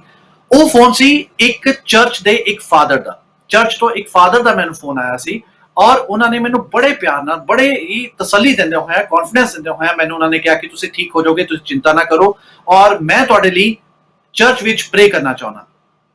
ਔਰ ਉਹਨਾਂ ਨੇ ਜਦੋਂ ਮੇਰੇ ਨਾਲ ਗੱਲ ਕੀਤੀ ਤਾਂ ਮੈਨੂੰ ਬੜਾ ਚੰਗਾ ਵੀ ਲੱਗਿਆ ਕਿ ਕਿਸੇ ਹੋਰ ਧਰਮ ਦੇ ਫਾਦਰ ਨੇ ਮੈਨੂੰ ਫੋਨ ਕੀਤਾ ਔਰ ਮੇਰੇ ਸਿਹਤਯਾਬੀ ਲਈ ਉਹ ਅਰਦਾਸ ਕਰਨਾ ਚਾਹੁੰਦੇ ਨੇ। ਮੈਂ ਉਹਨਾਂ ਨੇ ਮੇਰੇ ਤੋਂ ਬਕਾਇਦਾ ਇਜਾਜ਼ਤ ਮੰਗੀ ਕਿ ਮੈਂ ਤੁਹਾਡੇ ਲਈ ਅਰਦਾਸ ਕਰ ਸਕਦਾ ਜਾਂ ਨਹੀਂ ਕਰ ਸਕਦਾ, ਮੈਂ ਤੁਹਾਡੇ ਲਈ ਪ੍ਰੇਅਰ ਕਰ ਸਕਦਾ ਜਾਂ ਨਹੀਂ ਕਰ ਸਕਦਾ। ਮੈਂ ਉਹਨਾਂ ਨੂੰ ਬਿਲਕੁਲ ਇਜਾਜ਼ਤ ਦਿੱਤੀ, ਆਪਣਾ ਨਾਮ ਵਗੈਰਾ ਦੱਸਿਆ ਔਰ ਉਹਨਾਂ ਨੂੰ ਮੇਰਾ ਪੂਰਾ ਪਤਾ ਸੀ। ਦੂਜੇ ਪਾਸੇ ਅਗਰ ਮੈਂ ਉਸ ਤੋਂ ਬਾਅਦ ਉਹਨਾਂ ਨੇ ਮੈਨੂੰ ਇੱਕ ਛੋਟੀ ਜਿਹੀ ਬਾਈਬਲ ਵੀ ਭੇਂਟ ਕੀਤੀ ਮੇਰੇ ਕਮਰੇ ਤੱਕ। ਨਰਸ ਮੈਨੂੰ ਨੇ ਦਿੱਤੀ ਉਹ ਵਾਲੀ ਬਾਈਬਲ, ਕਿ ਉਹਨਾਂ ਨੇ ਮੈਨੂੰ ਫੋਨ ਕਰਕੇ ਇਹ ਵੀ ਦੱਸਿਆ ਕਿ ਤੁਸੀਂ ਬਾਈਬਲ ਨੂੰ ਪੜ੍ਹਨਾ ਅਤੇ ਇਸ ਦੀਆਂ ਬਾਰੀਕੀਆਂ ਨੂੰ ਸਮਝਣ ਦੀ ਕੋਸ਼ਿਸ਼ ਕਰਨਾ। ਇੱਥੇ ਹੀ ਗੱਲ ਖਤਮ ਹੋ ਜਾਂਦੀ ਹੈ, ਬਸ ਉਹਨਾਂ ਨੇ ਮੈਨੂੰ ਹੋਰ ਕੁਝ ਨਹੀਂ ਕਿਹਾ। ਪਰ ਮੈਨੂੰ ਦੂਜੇ ਪਾਸੇ ਕਿਸੇ ਵੀ ਗੁਰਦੁਆਰਾ ਸਾਹਿਬਾਨ ਤੋਂ ਫੋਨ ਨਹੀਂ ਆਇਆ, ਕਿਸੇ ਗ੍ਰੰਥੀ ਸਾਹਿਬਾਨ ਨੇ ਫੋਨ ਨਹੀਂ ਕੀਤਾ, ਕਿਸੇ ਮੰਦਿਰ ਤੋਂ ਫੋਨ ਨਹੀਂ ਆਇਆ, ਕਿਸੇ ਵੀ ਪੰਡਤ ਜੀ ਨੇ ਮੈਨੂੰ ਫੋਨ ਨਹੀਂ ਕੀਤਾ। ਉਸ ਤੋਂ ਬਾਅਦ ਮੈਨੂੰ ਸਵਾਲ ਇੱਕ ਪੈਦਾ ਹੋਇਆ ਕਿ ਕਿਉਂ ਨਹੀਂ ਸਾਡੇ ਗੁਰਦੁਆਰਾ ਸਾਹਿਬਾਨ, ਭਾਵੇਂ ਅਸੀਂ ਹੋਰਨਾਂ ਕਮਿਊਨਿਟੀ ਤੱਕ ਗੁਰੂ ਦਾ ਸੁਨੇਹਾ ਕਿਉਂ ਨਹੀਂ ਅਸੀਂ ਪਹੁੰਚਾ ਪਾ ਰਹੇ। ਬਲਬੀਰ ਸਿੰਘ ਜੀ, ਕਿਸ ਤਰ੍ਹਾਂ ਇਸ ਸਵਾਲ ਦਾ ਜਵਾਬ ਦਿਓਗੇ ਤੁਸੀਂ? ਦੇਖੋ, ਇਹ ਸਾਡੀ ਤਰਾਸਦੀ ਰਹੀ ਆ ਸਿੱਖ ਕੌਮ ਦੀ ਕਿ ਅਸੀਂ ਧਰਮ ਨੂੰ ਅੱਗੇ ਫੈਲਾਉਣ ਵਾਸਤੇ ਦੂਸਰਿਆਂ ਨੂੰ ਤਾਂ ਅਪਰੋਚ ਕੀ ਕਰਨੀ ਸੀ, ਜਿਸ ਤਰ੍ਹਾਂ ਤੁਸੀਂ ਦੱਸਿਆ ਸ਼ਾਇਦ ਆਪਣਿਆਂ ਨੂੰ ਵੀ ਪ੍ਰੋਪਰ ਨਹੀਂ ਕਰ ਸਕੇ ਜੀ। ਸੋ ਇਹ ਜਿਹੜੇ ਕ੍ਰਿਸਚੀਅਨਟੀ ਹੈਗੀ ਆ, ਇਹਦਾ ਇਸ ਚੀਜ਼ ਤੇ ਬਹੁਤ ਜ਼ੋਰ ਰਿਹਾ ਅੱਜ ਤੱਕ ਤੇ ਹੁਣ ਵੀ ਹੈ, ਕਿਉਂਕਿ ਜੀ। ਇਹਨਾਂ ਨੇ ਆਪਣੇ ਧਰਮ ਨੂੰ ਵਧਾਉਣ ਵਾਸਤੇ ਇਹ ਪੂਰਾ ਜ਼ੋਰ ਲਾਉਂਦੇ ਨੇ ਤਾਂ ਕਿ ਅਸੀਂ ਕਿਸੇ ਵੀ ਬੰਦੇ ਨੂੰ ਆਪਣੇ ਧਰਮ ਬਾਰੇ ਵੱਧ ਤੋਂ ਵੱਧ ਦੱਸ ਸਕੀਏ। ਪਰ ਅਸੀਂ ਇਸ ਦੇ ਵਿੱਚ ਅੱਜ ਤਾਈਂ ਨਾਕਾਮ ਰਹੇ ਹਾਂ। ਮੈਂ ਸਮਝਦਾ ਇਹ ਸਾਡੀ ਅਣਗਹਿਲੀ ਆ ਜਾਂ ਸਾਡੀ ਇਸ ਤਾਈਂ ਪਹੁੰਚ ਨਹੀਂ ਅਸੀਂ ਬਣਾ ਸਕੇ ਤਾਂ ਅਸੀਂ। ਤੇ ਦੂਸਰੀ ਗੱਲ ਇਹ ਵੀ ਹੋ ਸਕਦੀ ਆ ਕਿ ਸਾਡੀ ਨਾ ਐਡੀ ਪਹੁੰਚ ਹੋਣ ਕਰਕੇ ਅਸੀਂ ਇੰਨਾ ਵੱਧ ਫੁੱਲ ਨਹੀਂ ਸਕੇ ਤਾਂ ਕਿ ਆਪਣਾ ਮੈਸੇਜ ਜਿਹੜਾ ਸੀ ਸਹੀ, ਜਿੰਨੀ ਵਧੀਆ ਸਾਡੇ ਕੋਲ ਗੁਰਬਾਣੀ ਜਾਂ ਗੁਰੂ ਨੇ ਸਾਨੂੰ ਇੱਕ ਸੋਝੀ ਦਿੱਤੀ ਸੀਗੀ, ਉਹਨੂੰ ਇਸ ਸੰਸਾਰ ਦੇ ਵਿੱਚ ਬਹੁਤ ਜ਼ਿਆਦਾ ਫੈਲਾ ਦੇਣਾ ਚਾਹੀਦਾ ਸੀ, ਪਰ ਉਹ ਅਸੀਂ ਇੰਨੀ ਨਹੀਂ ਫੈਲਾ ਸਕੇ। ਮੇਰਾ ਖਿਆਲ ਆ ਕਿ ਇਹ ਇੱਕ ਜਿਹੜੇ ਰਾਜ ਹੁੰਦੇ ਨੇ, ਰਾਜਾਂ ਦੀਆਂ ਵੀ ਗੱਲਾਂ ਨੇ ਜੀ, ਕਿਉਂਕਿ ਇਹਨਾਂ ਦੇ ਕੋਲ ਪਾਵਰ ਆ ਤੇ ਪੈਸਾ ਆ, ਹਰ ਤਰ੍ਹਾਂ ਇਹ ਜਿੱਥੋਂ ਤੱਕ ਇਹਨਾਂ ਦੀ ਅਪਰੋਚ ਹੁੰਦੀ ਆ ਉੱਥੋਂ ਤੱਕ ਇਹ ਵੱਧ ਤੋਂ ਵੱਧ ਪਹੁੰਚਦੇ ਨੇ। ਸਰਕਾਰਾਂ ਇਹਨਾਂ ਦੀਆਂ ਹੈਲਪਾਂ ਕਰਦੀਆਂ ਨੇ, ਪਰ ਸਾਨੂੰ ਕਈ ਮੁਸ਼ਕਲਾਂ ਵੀ ਹੁੰਦੀਆਂ ਜੇ ਕਿਸੇ ਕਾਰਨਾਂ ਕਰਕੇ ਵੀ ਅਸੀਂ ਉੱਥੋਂ ਤੱਕ ਪਹੁੰਚ ਨਹੀਂ ਸਕਦੇ ਜਾਂ ਸਾਡੇ ਤੇ ਬੰਦਿਸ਼ਾਂ ਰਹਿ ਜਾਂਦੀਆਂ ਨੇ। ਤੇ ਜਿਸ ਤਰ੍ਹਾਂ ਹੁਣ ਵੀ ਤੁਸੀਂ ਦੇਖਦੇ ਹੋ ਪੰਜਾਬ ਦੇ ਵਿੱਚ ਜਾਂ ਹੋਰ ਸਿੱਖਾਂ ਦੇ ਉੱਤੇ ਕਿੰਨਾ ਕਹਿਰ ਢਾਇਆ ਜਾ ਰਿਹਾ, ਮਤਲਬ ਜਿਹੜਾ ਇੱਕ ਪੰਜਾਬ ਦੇ ਵਿੱਚ ਸਿੱਖ ਜ਼ਿਮੀਂਦਾਰ ਸਿੱਖ ਆ ਤੇ ਉਹਨੂੰ ਮਤਲਬ ਡਾਊਨ ਕਰਨ ਵਾਸਤੇ ਸਰਕਾਰਾਂ ਕਿੰਨਾ ਜ਼ੋਰ ਲਾ ਰਹੀਆਂ। ਸੋ ਇਹੋ ਜਿਹਾ ਕਈ ਇਸ਼ੂ ਨੇ ਕਿ ਅਸੀਂ ਉਸ ਗੱਲ ਤੋਂ ਪਿੱਛੇ ਰਹਿ ਜਾਂਦੇ ਹਾਂ। ਤੋ ਮੈਂ ਸਮਝਦਾ ਵੀ ਇਹ ਸਾਡੇ ਬਦਕਿਸਮਤੀ ਹੈਗੀ ਆ ਸਾਡੀ, ਤਾਂ ਕਿ ਅਸੀਂ ਇਸ ਲੈਵਲ ਤੇ ਨਹੀਂ ਪਹੁੰਚ ਸਕੇ।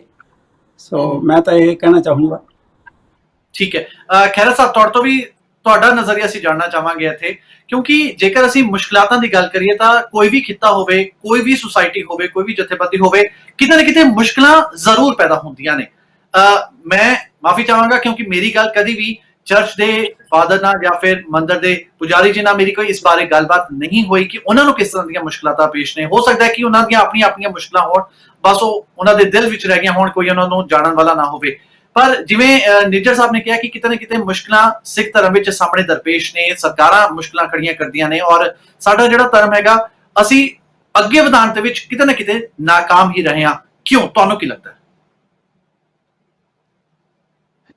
ਇਹ ਜਿਹੜੀ ਤੁਸੀਂ ਸਟੋਰੀ ਜਿਹੜੀ ਦੱਸੀ ਹੈ ਉਸ ਨੂੰ ਮੈਂ ਇਸ ਪੱਖ ਦੇ ਨਾਲ ਦੇਖਦਾ ਕਿ ਜਿਹੜਾ ਜਿਸਲੇ ਉਹਨਾਂ ਦੀ ਗੱਲ ਕਰੀਏ ਉਹ ਇੰਨੇ ਆਰਗੇਨਾਈਜ਼, ਵੈਲ ਆਰਗੇਨਾਈਜ਼ਡ ਰਿਲੀਜਨ ਹੈਗੇ ਆ। ਉਹਨਾਂ ਦਾ ਜਿਹੜਾ ਸਿਸਟਮ ਹੈ, ਇੱਥੇ ਇੱਕ ਗੱਲ ਮੈਂ ਇੱਕ ਪਾਦਰੀ ਦੀ ਗੱਲ, ਇੱਕ ਵਾਰ ਪਾਦਰੀ ਨੇ ਕੁਐਸਚਨ ਪੁੱਛਿਆ ਸੀਗਾ ਇੱਕ ਪੰਜਾਬੀਆਂ ਦੇ ਸੈਮੀਨਾਰ ਦੇ ਵਿੱਚ, ਪੰਜਾਬੀ ਬਾਰੇ ਸੈਮੀਨਾਰ ਚੱਲ ਰਿਹਾ ਸੀਗਾ ਤੇ ਪਾਦਰੀ ਉੱਥੇ ਇਨਵਾਈਟ ਕੀਤਾ ਸੀਗਾ ਤੇ ਪਾਦਰੀ ਨੇ ਸਵਾਲ ਪੁੱਛਿਆ ਕਿ ਕੈਨੇਡਾ ਦੇ ਵਿੱਚ ਕੀ ਤੁਹਾਡਾ ਕੋਈ ਸਕੂਲ ਹੈ ਜਿੱਥੋਂ ਤੁਸੀਂ ਆਪਣੇ ਪ੍ਰਚਾਰਕ ਤਿਆਰ ਕਰ ਸਕਦੇ ਹੋਵੋ, ਗੁਰਦੁਆਰਿਆਂ ਵਾਸਤੇ ਪ੍ਰੀਸਟ ਤਿਆਰ ਕਰ ਸਕਦੇ ਹੋ? ਕਹਿੰਦਾ ਮੇਰੀ ਪੜ੍ਹਾਈ 9 ਸਾਲ ਦੀ ਹੈ ਇੱਕ ਪ੍ਰੀਸਟ ਬਣਨ ਦੀ, ਮੈਂ ਪ੍ਰੀਸਟ ਲੱਗਣਾ ਹੈ ਤੇ ਮੇਰੀ ਪੜ੍ਹਾਈ 9 ਸਾਲ ਦੀ ਹੈ। ਔਰ ਉਹ 9 ਸਾਲ ਦੀ ਪੜ੍ਹਾਈ ਦੇ ਵਿੱਚ ਉਹਨੂੰ ਪੂਰਾ ਆਰਗੇਨਾਈਜ਼ ਕਰਕੇ ਉਸ ਨੂੰ ਕਿਸੇ ਸਿਸਟਮ ਦੇ ਵਿੱਚ ਲਿਆਂਦਾ ਹੋਇਆ, ਪੋਪ ਤੋਂ ਲੈ ਕੇ ਥੱਲੇ ਤੱਕ ਉਹਨਾਂ ਦਾ ਸਿਸਟਮ ਚੱਲਦਾ। ਉਹ ਸਿਸਟਮ ਦੇ ਵਿੱਚ ਉਹ ਇੱਕੋ ਲੜੀ ਦੇ ਵਿੱਚ ਪਰੋਏ ਹੋਏ ਆ ਤੇ ਔਰ ਉਹਨਾਂ ਨੂੰ ਜੋ ਮੈਸੇਜ ਦਿੱਤਾ ਹੋਇਆ ਗਾਂ ਤੁਰਨਾ। ਹੁਣ ਸਾਡੇ ਇਸ ਪੱਖ ਤੋਂ ਆਪਾਂ ਜੇ ਦੇਖੀਏ, ਸਾਡੇ ਗੁਰਦੁਆਰਿਆਂ ਦੇ ਗ੍ਰੰਥੀ ਕਿੱਥੋਂ ਪੜ੍ਹ ਕੇ ਆਉਂਦੇ ਆ, ਸਾਡੇ ਪ੍ਰਚਾਰਕ ਜਾਂ ਸਾਡੇ ਪ੍ਰਬੰਧਕ ਜਿਹੜੇ ਆ, ਜਿਸ ਵੇਲੇ ਹੁਣ ਵੋਟਾਂ ਪੈ ਕੇ ਇਲੈਕਸ਼ਨ ਹੁੰਦੀ ਆ, ਪ੍ਰਬੰਧਕ ਦੀ ਕੁਆਲੀਫਿਕੇਸ਼ਨ ਕੀ ਹੁੰਦੀ ਆ, ਇਹ ਜਿਹੜੀਆਂ ਚੀਜ਼ਾਂ ਆ, ਇਹਦੇ ਵਿੱਚ ਪ੍ਰਬੰਧਕ ਨੂੰ ਕਿੰਨਾ ਕੁ ਪਤਾ ਹੈ ਕਿ ਮੈਂ ਕੀ ਰੋਲ ਕਰਨਾ। ਦੂਸਰੇ ਪਾਸੇ ਜਿਹੜਾ ਉਹਨਾਂ ਦਾ ਪੱਖ ਹੈਗਾ, ਜਿਹੜਾ ਉਹ ਤੁਸੀਂ ਪਾਦਰੀ ਦੀ ਗੱਲ ਕੀਤੀ, ਉਹ ਪਾਦਰੀ ਪੇਡ ਇੰਨਾ ਆ, ਉਹਨੂੰ ਪੇ ਮਿਲਦੀ ਆ ਔਰ ਉਹਦੀ ਜੌਬ ਇਹੋ ਆ। ਔਰ ਸਾਡੇ ਗੁਰਦੁਆਰਾ ਸਾਹਿਬ ਦੇ ਗ੍ਰੰਥੀ ਜਾਂ ਪ੍ਰਬੰਧਕ ਲਈਏ ਤਾਂ ਪ੍ਰਬੰਧਕ ਤਾਂ ਜਸਟ ਵਲੰਟੀਅਰ ਆ, ਕੋਈ ਪੇਡ ਪ੍ਰਬੰਧਕ ਤਾਂ ਹੈ ਨਹੀਂ ਗੇ, ਉਹਨਾਂ ਨੇ ਤਾਂ ਇੱਥੇ ਤੱਕ ਜਾਣਾ ਨਹੀਂ ਗਾ। ਜਾਂ ਜਿਹੜੇ ਪੇਡ ਆ ਉਹ ਗ੍ਰੰਥੀ ਸਾਡੇ ਪ੍ਰੀਸਟ ਹੈਗੇ ਆ, ਔਰ ਉਹਨਾਂ ਦੇ ਕੋਲ ਵੀ ਉਹਨਾਂ ਦਾ ਵੀ ਧਿਆਨ ਜਿਹੜਾ ਆ, ਜੇ ਉਹਨਾਂ ਦੀ ਪੇ ਦੇਖੀਏ ਤਾਂ ਕਿਸੇ ਵੀ ਉਹ ਇੱਥੇ ਰਹਿਣਾ ਅਫੋਰਡ ਨਹੀਂ ਕਰ ਸਕਦੇ ਇਹਨਾਂ ਮੁਲਕਾਂ ਦੇ ਵਿੱਚ। ਸੋ ਉਹ ਜੇ ਹਿਸਾਬ ਦੇ ਨਾਲ ਉਹ ਆਰਗੇਨਾਈਜ਼ ਆ ਔਰ ਉਹਨਾਂ ਦੀ ਪੂਰੀ ਪ੍ਰੋਪਰ ਪਲੈਨਿੰਗ ਆ। ਸਾਡੇ ਇੱਕ ਗੁਰਦੁਆਰੇ ਦੀ ਪਲੈਨਿੰਗ ਕੁਝ ਹੋ ਰਿਹਾ, ਦੂਸਰੇ ਗੁਰਦੁਆਰੇ ਦੀ ਕੁਝ ਪਲੈਨਿੰਗ ਹੋ ਰਿਹਾ। ਸਾਡਾ ਉੱਤੋਂ ਜਿਹੜਾ ਧੁਰਾ ਆ, ਉਸ ਧੁਰੇ ਤੋਂ ਲੈ ਕੇ ਥੱਲੇ ਤੱਕ ਅਸੀਂ ਜੁੜੇ ਹੀ ਨਹੀਂ ਗੇ ਇੱਕ ਦੂਸਰੇ ਦੇ ਨਾਲ। ਸਾਡੇ ਵਿੱਚ ਇਹ ਆਪਣਾ ਆਪੋ ਤਾਪ ਜੀ ਚੱਲਦੀ ਆ, ਜਿਹਦਾ ਕਰਕੇ ਅਸੀਂ ਕਿਸੇ ਵੀ ਆ, ਜਿਹੜਾ ਤੁਸੀਂ ਗੱਲ ਕੀਤੀ ਆ, ਇਹ ਤੁਹਾਡਾ ਤਾਂ ਗੁਰਦੁਆਰੇ ਵਾਲਿਆਂ ਨੂੰ ਪਤਾ ਹੀ ਨਹੀਂ ਹੋਣਾ ਵੀ ਤੁਸੀਂ ਹਸਪੀਟਲ ਦੇ ਵਿੱਚ ਆ। ਹਾਂ, ਉਹ ਜਿਹੜਾ ਤੁਹਾਡਾ ਪਤਾ ਉਹਨੂੰ ਕਿੱਦਾਂ ਲੱਗਾ, ਉਹ ਹਸਪੀਟਲ ਹੀ ਚਰਚਾਂ ਦੇ ਅੰਡਰ ਚੱਲਦੇ ਆ। ਔਰ ਸਾਡਾ ਤੇ ਇਸ ਤਰ੍ਹਾਂ ਦਾ ਕੋਈ ਹਸਪੀਟਲ ਬਣਾਉਣ ਦੀ ਤਾਂ ਦੂਰ ਗੱਲ ਹੈਗੀ ਆ। ਸੋ ਮੇਰਾ ਸੋਚਣਾ ਇਹ ਹੈਗਾ ਆ ਕਿ ਅਸੀਂ ਪ੍ਰੋਪਰਲੀ ਆਰਗੇਨਾਈਜ਼ ਨਹੀਂ ਗੇ, ਤਾਂ ਅਸੀਂ ਕਿਤੇ ਵੀ ਉਹਨਾਂ ਧਰਮਾਂ ਵਾਂਗੂ ਵਰਕ ਨਹੀਂ ਕਰ ਰਹੇ। ਬਿਲਕੁਲ ਤੁਸੀਂ ਠੀਕ ਕਿਹਾ ਕਿ ਆਰਗੇਨਾਈਜ਼ ਹੋਣਾ ਅੱਜ ਸਮੇਂ ਦੀ ਜ਼ਰੂਰਤ ਵੀ ਹੈ। ਗਿਆਨ ਸਿੰਘ ਸੰਧੂ ਸਾਹਿਬ, ਇੱਥੇ ਇਹ ਵੀ ਸਵਾਲ ਬਿਲਕੁਲ ਜਸਵਿੰਦਰ ਸਿੰਘ ਜੀ ਨੇ ਬਹੁਤ ਚੰਗਾ ਸਵਾਲ ਖੜਾ ਕੀਤਾ ਹੈ ਕਿ ਸਾਨੂੰ ਅੱਜ ਆਰਗੇਨਾਈਜ਼ ਹੋਣ ਦੀ ਜ਼ਰੂਰਤ ਹੈ, ਸਾਨੂੰ ਅੱਜ ਇੱਕ ਵੈਲ ਮੇਨਟੇਨਡ ਹੋਣ ਦੀ ਜ਼ਰੂਰਤ ਹੈ ਕਿ ਇੱਕ ਅਸੀਂ ਲੀਕ ਬਣਾਈਏ, ਅਸੀਂ ਇੱਕ ਆਪਣੀ ਤਿਆਰੀ ਇਸ ਤਰ੍ਹਾਂ ਕਰੀਏ। ਕਿਉਂਕਿ ਜਿਵੇਂ ਜਸਵਿੰਦਰ ਸਿੰਘ ਜੀ ਨੇ ਕਿਹਾ ਕਿ ਵੱਖ-ਵੱਖ ਗੁਰਦੁਆਰਾ ਸਾਹਿਬਾਨ ਨੂੰ ਹੋ ਸਕਦਾ ਹੈ ਕਿ ਮੇਰੇ ਬਾਰੇ ਨਾ ਪਤਾ ਹੋਵੇ, ਅਸੀਂ ਇਸ ਗੱਲ ਨੂੰ ਬਿਲਕੁਲ ਮੰਨ ਸਕਦੇ ਹਾਂ। ਪਰ ਜਿਸ ਤਰ੍ਹਾਂ ਚਰਚ ਦੇ ਫਾਦਰ ਸਾਹਿਬ ਨੇ ਜਾਂ ਫਿਰ ਚਰਚ ਦੀ ਜਿਹੜੀ ਮੈਨੇਜਮੈਂਟ ਹੈ, ਉਹਨਾਂ ਨੇ ਵੀ ਇਹ ਕਿਤੇ ਨਾ ਕਿਤੇ ਉਹਨਾਂ ਦੇ ਮਨ 'ਚ ਖਿਆਲ ਆਇਆ ਹੋਵੇਗਾ ਕਿ ਵੱਖ-ਵੱਖ ਜਿਹੜੇ ਹਸਪੀਟਲਸ ਵਿੱਚ COVID-19 ਪੇਸ਼ੈਂਟਸ ਹੈਗੇ ਆ, ਉਹਨਾਂ ਦੀ ਹੌਸਲਾ ਅਫਜ਼ਾਈ ਲਈ, ਉਹਨਾਂ ਨੂੰ ਤਾਕਤ ਦੇਣ ਦੇ ਲਈ, ਉਹਨਾਂ ਦਾ ਉਤਸ਼ਾਹ ਵਧਾਉਣ ਦੇ ਲਈ ਸਾਨੂੰ ਫੋਨ ਕਰਨ ਦੀ ਜ਼ਰੂਰਤ ਹੈ।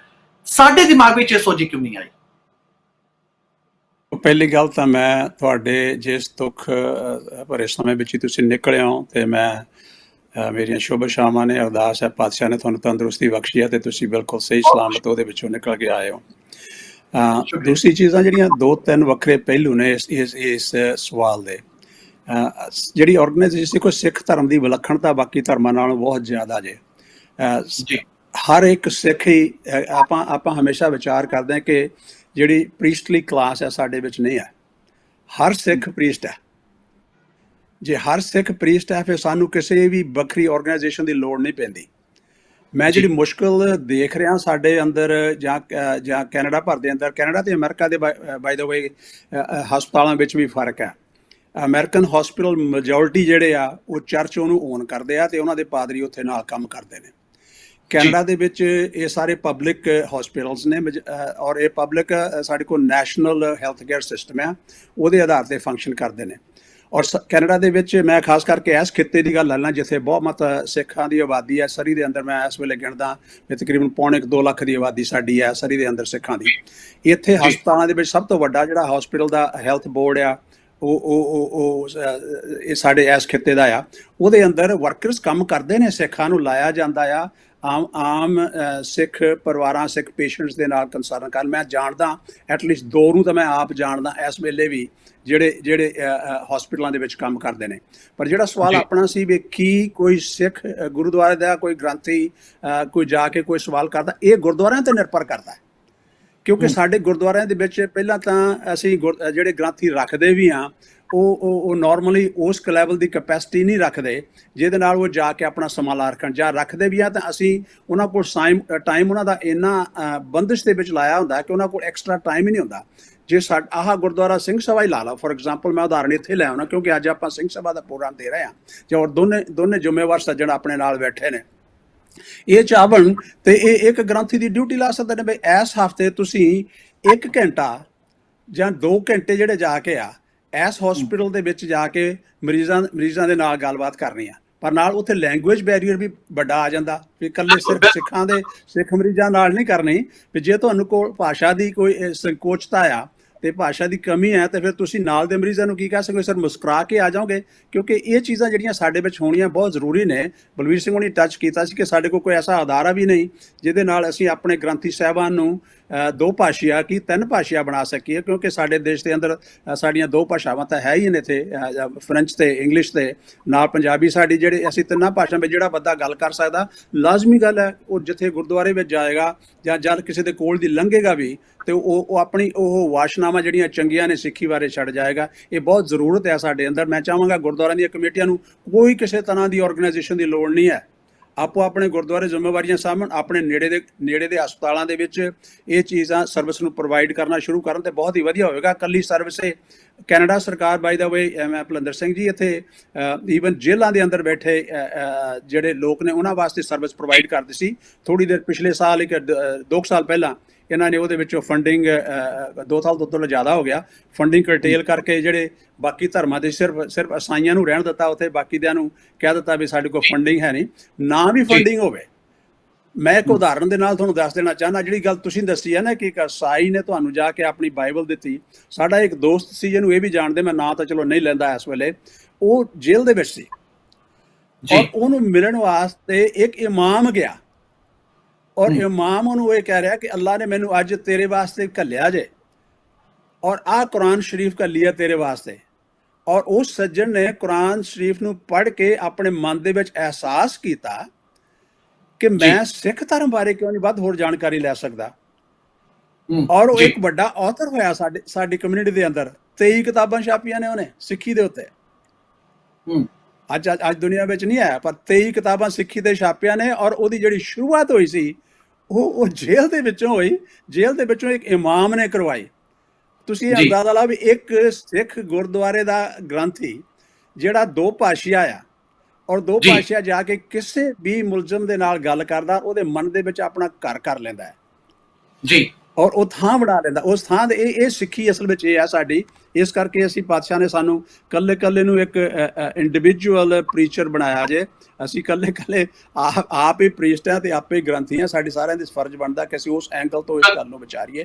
ਮੈਂ ਸਹਿਮਤ ਹਾਂ ਕਿ ਸਾਡੀਆਂ ਇਹਨਾਂ ਕੋਲ ਆਰਗੇਨਾਈਜੇਸ਼ਨਸ ਵੀ ਨੇ, ਵੱਖਰੇ ਗੁਰਦੁਆਰੇ ਇਕੱਠੇ ਹੋ ਕੇ ਵੀ ਵਿਚਾਰ ਕਰਦੇ ਨੇ, ਪਰ ਇਕੱਠੇ ਹੋ ਕੇ ਨਹੀਂ ਵੀ ਕੋਈ ਵਿਚਾਰ ਬਣਦੀ, ਕੋਈ ਗੱਲ ਨਹੀਂ, ਇੰਡੀਵਿਜੂਅਲ ਲੈਵਲ ਦੇ ਉੱਤੇ ਕਰਨਾ ਸ਼ੁਰੂ ਕਰ ਦੇਣ। ਤਾਂ ਮੈਂ ਚਾਹਾਂਗਾ ਕਿਤੇ ਨਾ ਕਿਤੇ ਸਾਨੂੰ ਇਹ ਵੀ ਮੰਨਣਾ ਪਏਗਾ ਕਿ ਠੀਕ ਹੈ, ਅਸੀਂ ਮੰਨ ਸਕਦੇ ਹਾਂ ਕਿ ਜਿਹੜੇ ਸਾਡੇ ਗ੍ਰੰਥੀ ਸਾਹਿਬਾਨ ਨੇ, ਜਿਹੜੇ ਸਾਡੇ ਸੇਵਾਦਾਰ ਨੇ, ਉਹ ਹੋ ਸਕਦਾ ਕਿ ਇੰਨੇ ਚੰਗੀ ਤਰ੍ਹਾਂ ਅੰਗਰੇਜ਼ੀ ਨਾ ਬੋਲਦੇ ਹੋਣ, ਲੋਕਾਂ ਦੇ ਨਾਲ ਵਿਚਰਨ ਨਾ ਹੋ ਸਕਦਾ ਕਿ ਆਪਣੀ ਭਾਸ਼ਾ ਵਿੱਚ ਹੀ ਉਹ ਸਿਰਫ ਸਿੱਖੀ ਨੂੰ ਸਮਝਾ ਸਕਣ, ਅੰਗਰੇਜ਼ੀ ਭਾਸ਼ਾ ਵਿੱਚ ਹੋ ਸਕਦਾ ਸਿੱਖੀ ਬਾਰੇ ਉਹ ਨਾ ਲੋਕਾਂ ਨੂੰ ਜਾਗਰੂਕ ਕਰ ਸਕਣ। ਪਰ ਕਿਤੇ ਨਾ ਕਿਤੇ ਅਸੀਂ ਵਲੰਟੀਅਰਸ ਦੀ ਸੇਵਾ ਵੀ ਅਸੀਂ ਲੈ ਸਕਦੇ ਹਾਂ, ਵਲੰਟੀਅਰਸ ਤੋਂ ਵੀ ਇਹ ਸੇਵਾ ਲੈ ਸਕਦੇ ਹਾਂ। ਕਈ ਐਸੇ ਸਾਡੇ ਨੌਜਵਾਨ ਵੀ ਸਾਡੇ ਨਾਲ, ਭੈਣਾਂ ਸਾਡੇ ਨਾਲ ਜੁੜੀਆਂ ਹੋਈਆਂ ਨੇ ਜੋ ਕਿ ਬਹੁਤ ਚੰਗੀ ਤਰ੍ਹਾਂ ਨਾ ਸਿਰਫ ਅੰਗਰੇਜ਼ੀ ਜਾਣਦੀਆਂ ਨੇ, ਇੰਗਲਿਸ਼ ਜਾਣਦੀਆਂ ਨੇ, ਬਲਕਿ ਫ੍ਰੈਂਚ ਵੀ ਬਹੁਤ ਚੰਗੀ ਤਰ੍ਹਾਂ ਬੋਲ ਸਕਦੀਆਂ ਨੇ, ਹੋਰ ਭਾਸ਼ਾ ਬੜੀ ਚੰਗੀ ਤਰ੍ਹਾਂ ਬੋਲ ਸਕਦੇ ਨੇ।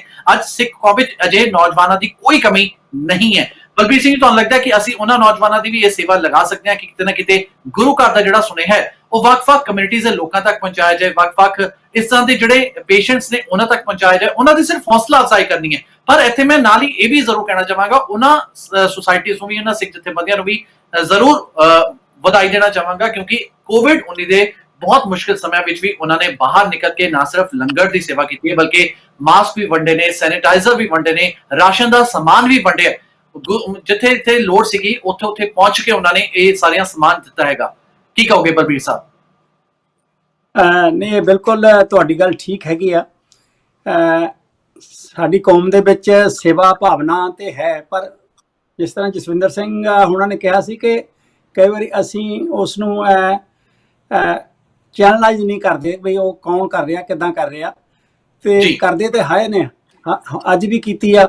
ਔਰ ਕੋਵਿਡ ਦੇ ਵਿੱਚ ਵੀ ਤੁਸੀਂ ਦੇਖਦੇ ਰਹੇ ਹੋ, ਹਰ ਗੁਰਦੁਆਰਾ ਸਾਹਿਬ ਜਾਂ ਇੰਡੀਵਿਜੂਅਲ ਲੈਵਲ ਤੇ ਵੀ ਲੋਕਾਂ ਨੇ ਬੜੀ ਸੇਵਾ ਕਰਨ ਦਾ ਆਪਣਾ ਤਨ ਮਨ ਧਨ ਦੇ ਨਾਲ ਪੂਰਾ ਯਤਨ ਕੀਤਾ। ਔਰ ਸੇਵਾ ਭਾਵਨਾ ਵੀ ਸਾਡੀ ਕੌਮ ਦੇ ਵਿੱਚ ਬੜੀ ਹੈਗੀ ਆ, ਇਹ ਐਸੀ ਗੱਲ ਨਹੀਂ।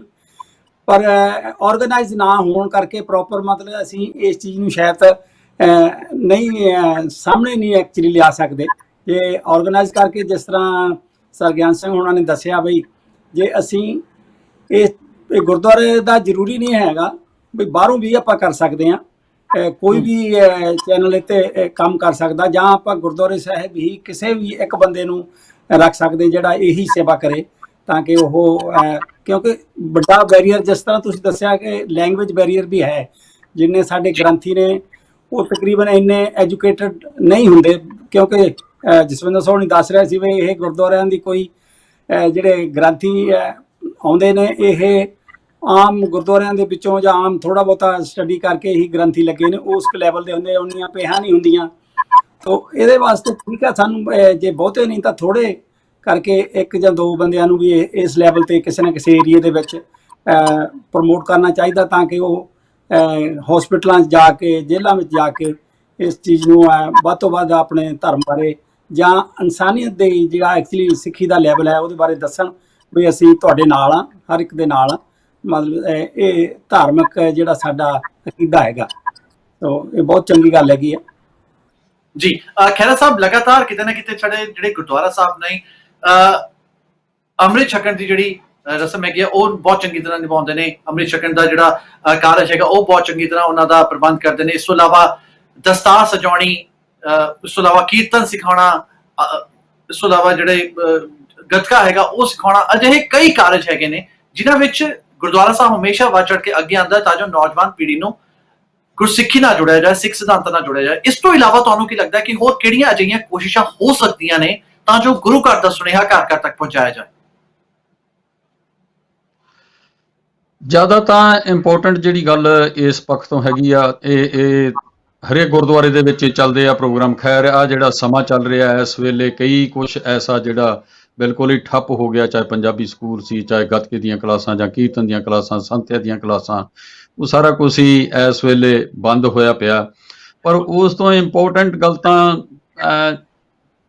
ਇਹ ਬੱਚਿਆਂ ਨੂੰ ਬਹੁਤਾ ਜ਼ਿਆਦਾ ਜਿਹੜਾ ਘਰ ਘਰ ਸੁਨੇਹਾ ਪਹੁੰਚਾਉਣ ਵਾਲੀ ਜਿਹੜੀ ਗੱਲ ਕਰ ਰਹੇ ਆ ਨਾ, ਇਹਦੇ ਵਿੱਚ ਮੈਨੂੰ ਇਹ ਮਹਿਸੂਸ ਹੁੰਦਾ ਰਹਿੰਦਾ ਹੈ ਕਿ ਜਿਹੜੇ ਲੋਕ ਆਪਾਂ ਪੰਜਾਬ ਤੋਂ ਆਏ ਹੋਏ ਆ, ਆਪਾਂ ਗੁਰਦੁਆਰਿਆਂ ਦੇ ਨਾਲ ਜ਼ਿਆਦਾ ਜੁੜੇ ਹੋਏ ਆ, ਇੱਥੇ ਦੇ ਜਿਹੜੇ ਬੱਚਿਆਂ ਨੂੰ ਜੇ ਇੱਥੇ ਇਹਦੇ ਨਾਲ ਜੋੜਨਾ ਤਾਂ ਉੱਥੇ ਹਰ ਇੱਕ ਪਰਿਵਾਰ ਦੇ ਮਾਪਿਆਂ ਦੀ ਜ਼ਿੰਮੇਵਾਰੀ ਬਹੁਤ ਜ਼ਿਆਦਾ ਬਣਦੀ ਆ ਕਿ ਉਹ ਬੱਚਿਆਂ ਨੂੰ ਹਰ ਵੇਲੇ ਗੁਰਦੁਆਰੇ ਦੇ ਨਾਲ ਔਰ ਆਪ ਘਰ ਦੇ ਵਿੱਚੋਂ ਸਿੱਖੀ ਜੋੜਨ ਵਾਸਤੇ ਯਤਨਸ਼ੀਲ ਹੋਣ।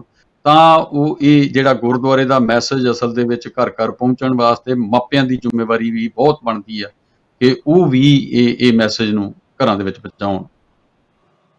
ਠੀਕ ਹੈ ਜੀ। ਆਖਿਰ ਸਵਾਲ ਸੰਧੂ ਸਾਹਿਬ, ਤੁਹਾਡਾ ਵੀ ਇੱਕ ਆਖਰੀ ਵਾਲੇ ਨਜ਼ਰੀਆ ਜਾਣਨਾ ਚਾਹਾਂਗੇ ਕਿ ਤੁਹਾਨੂੰ ਕੀ ਲੱਗਦਾ ਕਿ ਅੱਜ ਹੋਰ ਕਿਹੜੀਆਂ ਚੀਜ਼ਾਂ ਦੀ ਜ਼ਰੂਰਤ ਮਹਿਸੂਸ ਕੀਤੀ ਜਾ ਰਹੀ ਹੈ ਤਾਂ ਜੋ ਬੱਚਿਆਂ ਨੂੰ ਵੱਧ ਤੋਂ ਵੱਧ ਗੁਰਸਿੱਖੀ ਨਾਲ ਜੁੜਿਆ ਜਾਏ? ਕਿਉਂਕਿ ਜਿੱਥੇ ਤੱਕ ਮਾਪਿਆਂ ਦੀ ਵੀ ਗੱਲ ਕਰੀਏ ਤਾਂ ਕਈ ਮਾਪੇ ਅੱਜ ਆਪਣੇ ਰੁਝੇਵਿਆਂ ਵਿੱਚ ਹੀ ਬਿਜ਼ੀ ਨੇ। ਦੇਖੋ, ਦੋ ਚੀਜ਼ਾਂ ਹੋਇਆ ਕਰਦੀਆਂ ਨੇ। ਆਪਾਂ ਸਾਰੇ ਜਾਣਦੇ ਹਾਂ ਕਿ ਬੱਚੇ ਦੀ ਪ੍ਰਫੁੱਲਤਾ ਤੇ ਉਹਦੇ ਗਿਆਨ ਦੇ ਵਿੱਚ ਵਾਧਾ ਕਰਨ ਵਾਸਤੇ ਭਾਵੇਂ ਅਸੀਂ ਕਹਿੰਦੇ ਹਾਂ ਕਿ ਮਾਂ ਪਿਓ ਦੋਨਾਂ ਦਾ ਰੋਲ ਹੈ, ਪਰ ਸਭ ਤੋਂ ਜ਼ਿਆਦਾ ਰੋਲ ਮਾਂ ਦਾ ਹੋਇਆ ਕਰਦਾ ਜੀ। ਅੱਜ ਤੁਸੀਂ ਦੁਨੀਆ ਭਰ ਦੇ ਗੁਰਦੁਆਰਿਆਂ ਵਿੱਚ ਨਜ਼ਰ ਮਾਰ ਕੇ ਦੇਖਿਓ ਵੀ ਕਿੰਨੀਆਂ ਮੇਰੀਆਂ ਭੈਣਾਂ ਜਾਂ ਬੱਚੀਆਂ ਨੇ ਜਿਨ੍ਹਾਂ ਨੂੰ ਅਸੀਂ ਅਗਾਂਹ ਵਧੂ ਲੀਡਰਸ਼ਿਪ ਰੋਲ ਪਲੇ ਕਰਨ ਵਾਸਤੇ ਲਿਆਂਦੇ ਹਾਂ। ਅੱਜ ਵੀ ਸਾਡੀ ਸੁਸਾਇਟੀ ਦੇ ਅੰਦਰ ਇੱਕ ਮੇਲ ਸ਼ੋਵਨਿਸਟ ਐਟੀਟਿਊਡ ਹੈ, ਔਰ ਜਿੰਨੀ ਦੇਰ ਸਾਡੇ ਵਿੱਚੋਂ ਉਹ ਐਟੀਟਿਊਡ ਖਤਮ ਨਹੀਂ ਹੁੰਦਾ, ਬੱਚਿਆਂ ਦੀ ਪ੍ਰਫੁੱਲਤਾ ਜਿਹੜੀ ਹੋਏਗੀ ਉਹ ਮਾਵਾਂ ਦੇ ਥਰੂ ਜ਼ਿਆਦਾ ਹੋਵੇਗੀ। ਜੇ ਮਾਵਾਂ ਲੀਡਰਸ਼ਿਪ ਰੋਲਸ ਪਲੇ ਕਰਨਗੀਆਂ ਔਰ ਧਾਰਮਿਕ ਰੋਲਸ ਵਿੱਚ ਪਲੇ ਕਰਨਗੀਆਂ, ਜਿਹੜਾ ਸਾਡੇ ਗੁਰੂ ਸਾਹਿਬਾਨ ਨੇ ਦੇ ਟਾਈਮ ਤੋਂ ਚੱਲਦਾ ਆ ਰਿਹਾ। ਮੈਂ ਅੱਜ ਵੀ ਹੈਰਾਨ ਹੁੰਦਾ ਜਾਂ ਕਿਸੇ ਗੋਰਿਆਂ ਦੀ ਕਮਿਊਨਿਟੀ ਦੇ ਵਿੱਚ ਬੋਲਦਾ ਹੋਇਆ ਦੱਸਦਾ ਕਿ ਸਿੱਖ ਧਰਮ ਦੇ ਅੰਦਰ ਮੇਰੇ ਪਾਤਸ਼ਾਹ, ਤੀਸਰੀ ਪਾਤਸ਼ਾਹ ਗੁਰੂ ਅਮਰਦਾਸ ਸਾਹਿਬ ਜੀ ਨੇ ਮੰਜੀਆਂ ਮੇਰੀਆਂ ਬੀਬੀਆਂ ਨੂੰ ਵੀ ਬਖਸ਼ੀਆਂ। ਤੁਸੀਂ ਅੰਦਾਜ਼ਾ ਲਾਓ ਕਿ ਕਾਬਲ ਦੇ ਅੰਦਰ ਮੰਜੀ ਇੱਕ ਬੀਬੀ ਦੇ ਕੋਲ ਹੈ, ਲਾਹੌਰ ਦੀ ਮੰਜੀ ਇੱਕ ਬੀਬੀ ਦੇ ਕੋਲ ਹੈ, ਜੰਮੂ ਕਸ਼ਮੀਰ ਦੀ ਮੰਜੀ ਇੱਕ ਬੀਬੀ ਦੇ ਕੋਲ ਹੈ। ਯਾਰ ਉਹ ਉਸ ਟਾਈਮ ਤੇ ਲੀਡਰਸ਼ਿਪ ਰੋਲ ਪਲੇ ਕਰਦੀਆਂ ਸਨ, ਤੇ ਅੱਜ ਅਸੀਂ ਕਿਉਂ ਨਹੀਂ ਕਾਬਲ ਸਮਝਦੇ ਉਹਨਾਂ ਨੂੰ ਕਿ ਗੁਰਦੁਆਰਿਆਂ ਦੀ ਲੀਡਰਸ਼ਿਪ ਦੇ ਵਿੱਚ ਵੀ ਅਸੀਂ ਉਹਨਾਂ ਨੂੰ ਇਕੁਅਲ ਅਪਰਚੁਨਿਟੀ ਪ੍ਰੋਵਾਈਡ ਕਰੀਏ। ਔਰ ਤਿੰਨ ਚੀਜ਼ਾਂ ਦਾ ਖਿਆਲ ਰੱਖਣ ਦੀ ਲੋੜ ਹੈ, ਇਕੁਅਲ ਅਪਰਚੁਨਿਟੀ ਬੀਬੀਆਂ ਵਾਸਤੇ ਔਰ ਇਕੁਅਲ ਅਪਰਚੁਨਿਟੀ ਬੱਚਿਆਂ ਵਾਸਤੇ। ਹਰ ਗੁਰਦੁਆਰੇ ਦੀ ਕਮੇਟੀ ਨੂੰ ਚਾਹੀਦਾ ਹੈ ਕਿ ਉਹਦੇ ਅੰਦਰ ਨੌਜਵਾਨ ਬੱਚਿਆਂ ਦਾ ਵੀ ਇਕੁਅਲ ਰੋਲ ਹੋਵੇ। ਔਰ ਬੀਬੀਆਂ ਦਾ ਜਦ ਰੋਲ ਹੁੰਦਾ ਆ ਉਹਨੂੰ ਇਕੱਲਾ ਕਿਚਨ ਤੱਕ ਨਾ ਸੀਮਤ ਕਰੋ ਵੀ ਉਹ ਕਿਚਨ ਦੇ ਸੀਮਤ ਤੱਕ ਹੀ ਠੀਕ ਹੈ, ਲੰਗਰ ਤਿਆਰ ਕਰਨਾ ਬੀਬੀਆਂ ਦੀ ਜ਼ਿੰਮੇਵਾਰੀ ਬਣ ਜਾਂਦੀ ਆ। ਨਹੀਂ, ਉਹਨਾਂ ਨੂੰ ਇੱਕ ਐਕਟਿਵ ਰੋਲ ਪ੍ਰੋਵਾਈਡ ਕਰਨ ਦਿਓ ਤਾਂ ਜੋ ਉਹ ਲੀਡਰਸ਼ਿਪ ਰੋਲ ਪਲੇ ਕਰਨਗੀਆਂ, ਧਾਰਮਿਕ ਰੋਲ ਪਲੇ ਕਰਨਗੀਆਂ। ਬੱਚਿਆਂ ਵਾਸਤੇ 3 ਗੁਣਾ ਵੱਧ ਉਹ ਪ੍ਰਭਾਵਿਤ ਹੋਣਗੇ ਰਾਦਰ ਦੈਨ ਫਾਦਰਸ ਦੇ ਨਾਲੋਂ, ਕਿਉਂਕਿ ਫਾਦਰਸ ਭਾਵੇਂ ਅਸੀਂ ਜਿੰਨੇ ਮਰਜ਼ੀ ਕੇਪੇਬਲ ਹੋਈਏ, ਪਰ ਬੱਚੇ ਦੇ ਮਨ ਦੇ ਵਿੱਚ ਅੰਦਰ ਜਿਹੜੀ ਗੱਲ ਪਹੁੰਚਾਉਣ ਵਾਸਤੇ ਮਾਂ ਦਾ ਜਿਹੜਾ ਰੋਲ ਹੈ ਨਾ, ਉਹਨੂੰ ਤੁਸੀਂ ਕਦੇ ਵੀ ਨਹੀਂ ਇਗਨੋਰ ਕਰ ਸਕਦੇ। ਔਰ ਸਾਡੀ ਕੌਮ ਨੂੰ ਸਮਝਣਾ ਪਏਗਾ, ਕਿਉਂਕਿ ਉਹ ਸਾਡੀਆਂ ਜਿੰਨੀਆਂ ਵੀ ਜਥੇਬੰਦੀਆਂ ਨੇ, ਉਹ ਸਾਡੀਆਂ ਜਥੇਬੰਦੀਆਂ ਨੂੰ ਵੀ ਇਸ ਚੀਜ਼ ਨੂੰ ਅਹਿਸਾਸ ਕਰਨਾ ਪਏਗਾ ਕਿ ਇਹ ਬੱਚਿਆਂ ਵਾਸਤੇ ਇਕੁਅਲ ਅਪਰਚੁਨਿਟੀ ਔਰ ਬੱਚਿਆਂ ਵਾਸਤੇ ਇਕੁਅਲ ਪਾਰਟਿਸਿਪੇਸ਼ਨ ਕਰਨ ਦੀ ਸਾਨੂੰ ਇਜਾਜ਼ਤ ਦੇਣੀ ਚਾਹੀਦੀ ਆ, ਔਰ ਵੱਧ ਤੋਂ ਵੱਧ ਕੋਸ਼ਿਸ਼ ਕਰਨੀ ਚਾਹੀਦੀ ਆ। ਮੈਂ ਉਮੀਦ ਰੱਖਦਾ ਕਿ ਸਾਰੇ ਹੀ ਗੁਰਦੁਆਰੇ, ਸਾਰੀਆਂ ਹੀ ਸੰਸਥਾਵਾਂ, ਮੈਂ ਉਹਦੀ ਇੱਕ ਐਗਜ਼ਾਮਪਲ ਦੇ ਦਿੰਦਾ ਕਿਉਂਕਿ ਮੈਨੂੰ ਮਾਣ ਨਾਲ ਕਹਿਣਾ ਪੈਂਦਾ ਕਿ ਵਰਲਡ ਸਿੱਖ ਆਰਗੇਨਾਈਜੇਸ਼ਨ ਜਿਹੜੀ ਸੰਸਥਾ ਦਾ ਦਾਸ ਦੇ ਨਾਲ ਸੰਬੰਧ ਹੈ, ਜਦ ਤੋਂ ਇਹ ਬਣੀ ਆ, ਅੱਜ ਉਹਦੇ ਅੰਦਰ 80% ਨੌਜਵਾਨ ਬੱਚੀਆਂ ਕੈਨੇਡਾ ਦੇ ਜੰਪਾਲ ਨੇ ਜਿਹੜਾ ਉਹਨੂੰ ਚਲਾਉਂਦੇ ਨੇ, ਔਰ 50-50 ਉਹਦੀ ਸਪਲਿਟ ਆ, 50% ਬੱਚੀਆਂ ਨੇ ਔਰ 50% ਬੇਟੇ ਨੇ। ਔਰ ਜਦ ਅਸੀਂ ਇਹ ਐਗਜ਼ਾਮਪਲ ਪੈਦਾ ਕਰਾਂਗੇ ਨਾ ਗੁਰੂ ਘਰਾਂ ਦੇ ਅੰਦਰ ਵੀ, ਮੈਂ ਗਰੰਟੀ ਕਰਦਾ ਕਿ ਸਾਡੇ ਧਰਮ ਦੀ ਪ੍ਰਫੁੱਲਤਾ ਜਿਹੜੀ ਹੈਗੀ ਹੈ ਨਾ, ਅੱਜ ਨਾਲੋਂ 10 ਗੁਣਾ ਵੱਧ ਜਾਏਗੀ। ਜੀ ਜ਼ਰੂਰ, ਅਜਿਹੇ ਸਮਾਗਮ ਜਿਹੜੇ ਹੋਣਗੇ ਡੈਫੀਨੇਟਲੀ ਗੱਲ ਹੈ ਕਿ ਵਧਾਈ ਦੇ ਪਾਤਰ ਵੀ ਹੈ, ਕਿਉਂਕਿ ਲਗਾਤਾਰ ਸਮਾਗਮਾਂ ਵਿੱਚ ਜੋ ਆਪਣੀ ਰੁਚੀ ਦਿਖਾਉਂਦੇ ਨੇ, ਪੇਰੈਂਟਸ ਜੋ ਬਹੁਤ ਜ਼ਿਆਦਾ ਰੁਚੀ ਦਿਖਾਉਂਦੇ ਨੇ, ਆਪਣੇ ਬੱਚਿਆਂ ਨੂੰ ਵੀ ਨਾਲ ਲੈ ਕੇ ਆਉਂਦੇ ਨੇ ਅਤੇ ਆਪਣੀ ਜਿਹੜੀ ਆਉਣ ਵਾਲੀ ਪਨੀਰੀ ਹੈਗੀ ਉਹਨਾਂ ਨੂੰ ਸਮਝਾਉਣ ਦੀ ਕੋਸ਼ਿਸ਼ ਕਰਦੇ ਨੇ ਕਿ ਆਖਰ ਗੁਰੂ ਦਾ ਸੁਨੇਹਾ ਕੀ ਹੈ, ਹੁਕਮਨਾਮੇ ਦੀ ਵੈਲਿਊ ਕੀ ਹੈ, ਅਰਦਾਸ ਦੀ ਵੈਲਿਊ ਕੀ ਹੈ ਅਤੇ ਫਿਰ ਸਿੱਖੀ ਸਿਧਾਂਤ ਕੀ ਨਹੀਂ। ਮੈਂ ਬਹੁਤ ਬਹੁਤ ਸ਼ੁਕਰੀਆ ਅਦਾ ਕਰਨਾ ਚਾਹਾਂਗਾ ਸਰਦਾਰ ਗਿਆਨ ਸਿੰਘ ਸੰਧੂ ਸਾਹਿਬ ਦਾ, ਸਰਦਾਰ ਜਸਵਿੰਦਰ ਸਿੰਘ ਖਹਿਰਾ ਸਾਹਿਬ ਦਾ ਔਰ ਸਰਦਾਰ ਬਲਬੀਰ ਸਿੰਘ ਜੱਜਾ ਸਾਹਿਬ ਦਾ ਕਿ ਤੁਸੀਂ ਆਪਣਾ ਕੀਮਤੀ ਸਮਾਂ ਮੈਨੂੰ ਦਿੱਤਾ ਹੈਗਾ ਔਰ ਲੋਕਾਂ ਨੂੰ ਦੱਸਿਆ ਕਿ ਆਖਰ ਗੁਰੂ ਘਰ ਦਾ ਸੁਨੇਹਾ ਕਿਸ ਤਰ੍ਹਾਂ ਘਰ ਘਰ ਤੱਕ ਪਹੁੰਚਾਇਆ ਜਾ ਸਕਦਾ। ਔਰ ਮੈਂ ਜਾਂਦੇ ਆਪਣੇ ਦਰਸ਼ਕਾਂ ਨੂੰ ਜ਼ਰੂਰ ਦੱਸਣਾ ਚਾਹਾਂਗਾ ਕਿ 11 ਅਕਤੂਬਰ ਦਾ ਦਿਨ, ਜੀ ਹਾਂ ਯਾਦ ਰੱਖਣਾ, ਕਿਉਂਕਿ ਸਵੇਰੇ 10 ਵਜੇ ਤੋਂ ਲੈ ਕੇ ਸਵੇਰੇ 12:30 ਵਜੇ ਤੱਕ ਪੈਸੀਫਿਕ ਟਾਈਮ ਜ਼ੋਨ ਦੇ ਮੁਤਾਬਕ ਗੁਰਦੁਆਰਾ ਸ਼੍ਰੀ ਗੁਰੂ ਸਿੰਘ ਸਭਾ ਸਰੀ ਤੋਂ ਲਗਾਤਾਰ ਸਿੱਧਾ ਪ੍ਰਸਾਰਣ ਤੁਸੀਂ ਵੇਖ ਪਾਓਗੇ ਅਤੇ ਫਿਰ ਉਸ ਤੋਂ ਬਾਅਦ ਰੋਜ਼ਾਨਾ ਸਵੇਰੇ ਅਤੇ ਸ਼ਾਮ ਨੂੰ ਇਸੇ ਗੁਰਦੁਆਰਾ ਸਾਹਿਬ ਤੋਂ ਰਸਪਿਨੀ ਗੁਰਬਾਣੀ ਦਾ ਸਰਵਣ ਤੁਸੀਂ ਘਰ ਬੈਠਿਆਂ ਹੀ ਚੜ੍ਹਦੀ ਕਲਾ ਟਾਈਮ ਟੀਵੀ ਨਾਰਥ ਅਮਰੀਕਾ ਦੇ ਜ਼ਰੀਏ ਕਰ ਸਕੋਗੇ। ਅਸੀਂ ਵਧਾਈ ਦੇ ਪਾਤਰ ਜ਼ਰੂਰ ਬਣਾਂਗੇ ਅਤੇ ਤੁਹਾਡੀ ਮਾਣ ਦੇ ਵੀ ਹੱਕਦਾਰ ਹੋਵਾਂਗੇ ਅਤੇ ਨਾਲ ਹੀ ਸ਼ੁਕਰੀਆ ਅਦਾ ਕਰਾਂਗੇ ਪੂਰੀ ਗੁਰਦੁਆਰਾ ਮੈਨੇਜਮੈਂਟ ਦਾ ਜਿਨ੍ਹਾਂ ਨੇ ਇਹ ਸੇਵਾ ਚੜ੍ਹਦੀ ਕਲਾ ਟਾਈਮ ਟੀਵੀ ਨਾਰਥ ਅਮਰੀਕਾ ਦੇ ਜ਼ਿੰਮੇ ਸੌਂਪੀ ਹੈ। ਬਹੁਤ ਬਹੁਤ ਸ਼ੁਕਰੀਆ ਮੇਰੇ ਖਾਸ ਸਾਰੇ ਮਹਿਮਾਨਾਂ ਦਾ। ਜੇਕਰ ਤੁਸੀਂ ਸਾਨੂੰ ਕੋਈ ਆਪਣਾ ਸੁਨੇਹਾ ਭੇਜਣਾ ਚਾਹੁੰਦੇ ਹੋ ਜਾਂ ਸਾਡੇ ਨਾਲ ਸੰਪਰਕ ਕਰਨਾ ਚਾਹੁੰਦੇ ਹੋ ਤਾਂ ਜ਼ਰੂਰ ਸਾਨੂੰ ਤੁਸੀਂ ਈਮੇਲ ਕਰ ਸਕਦੇ ਹੋ। ਸਾਡਾ ਈਮੇਲ ਪਤਾ ਹੈ info@cktimetv.com। ਤੁਸੀਂ WhatsApp ਰਾਹੀਂ ਵੀ ਸਾਡੇ ਨਾਲ ਜੁੜ ਸਕਦੇ ਹੋ। ਸਾਡਾ WhatsApp ਨੰਬਰ ਹੈ +1 209 275 3038 ਅਤੇ ਮੇਰਾ Facebook ਪੇਜ ਹੈ @bhalandarofficial। ਬਹੁਤ ਬਹੁਤ ਸ਼ੁਕਰੀਆ ਪ੍ਰੋਗਰਾਮ ਨਜ਼ਰੀਆ ਨਾਲ ਜੁੜਨ ਦੇ ਲਈ। ਧੰਨਵਾਦ।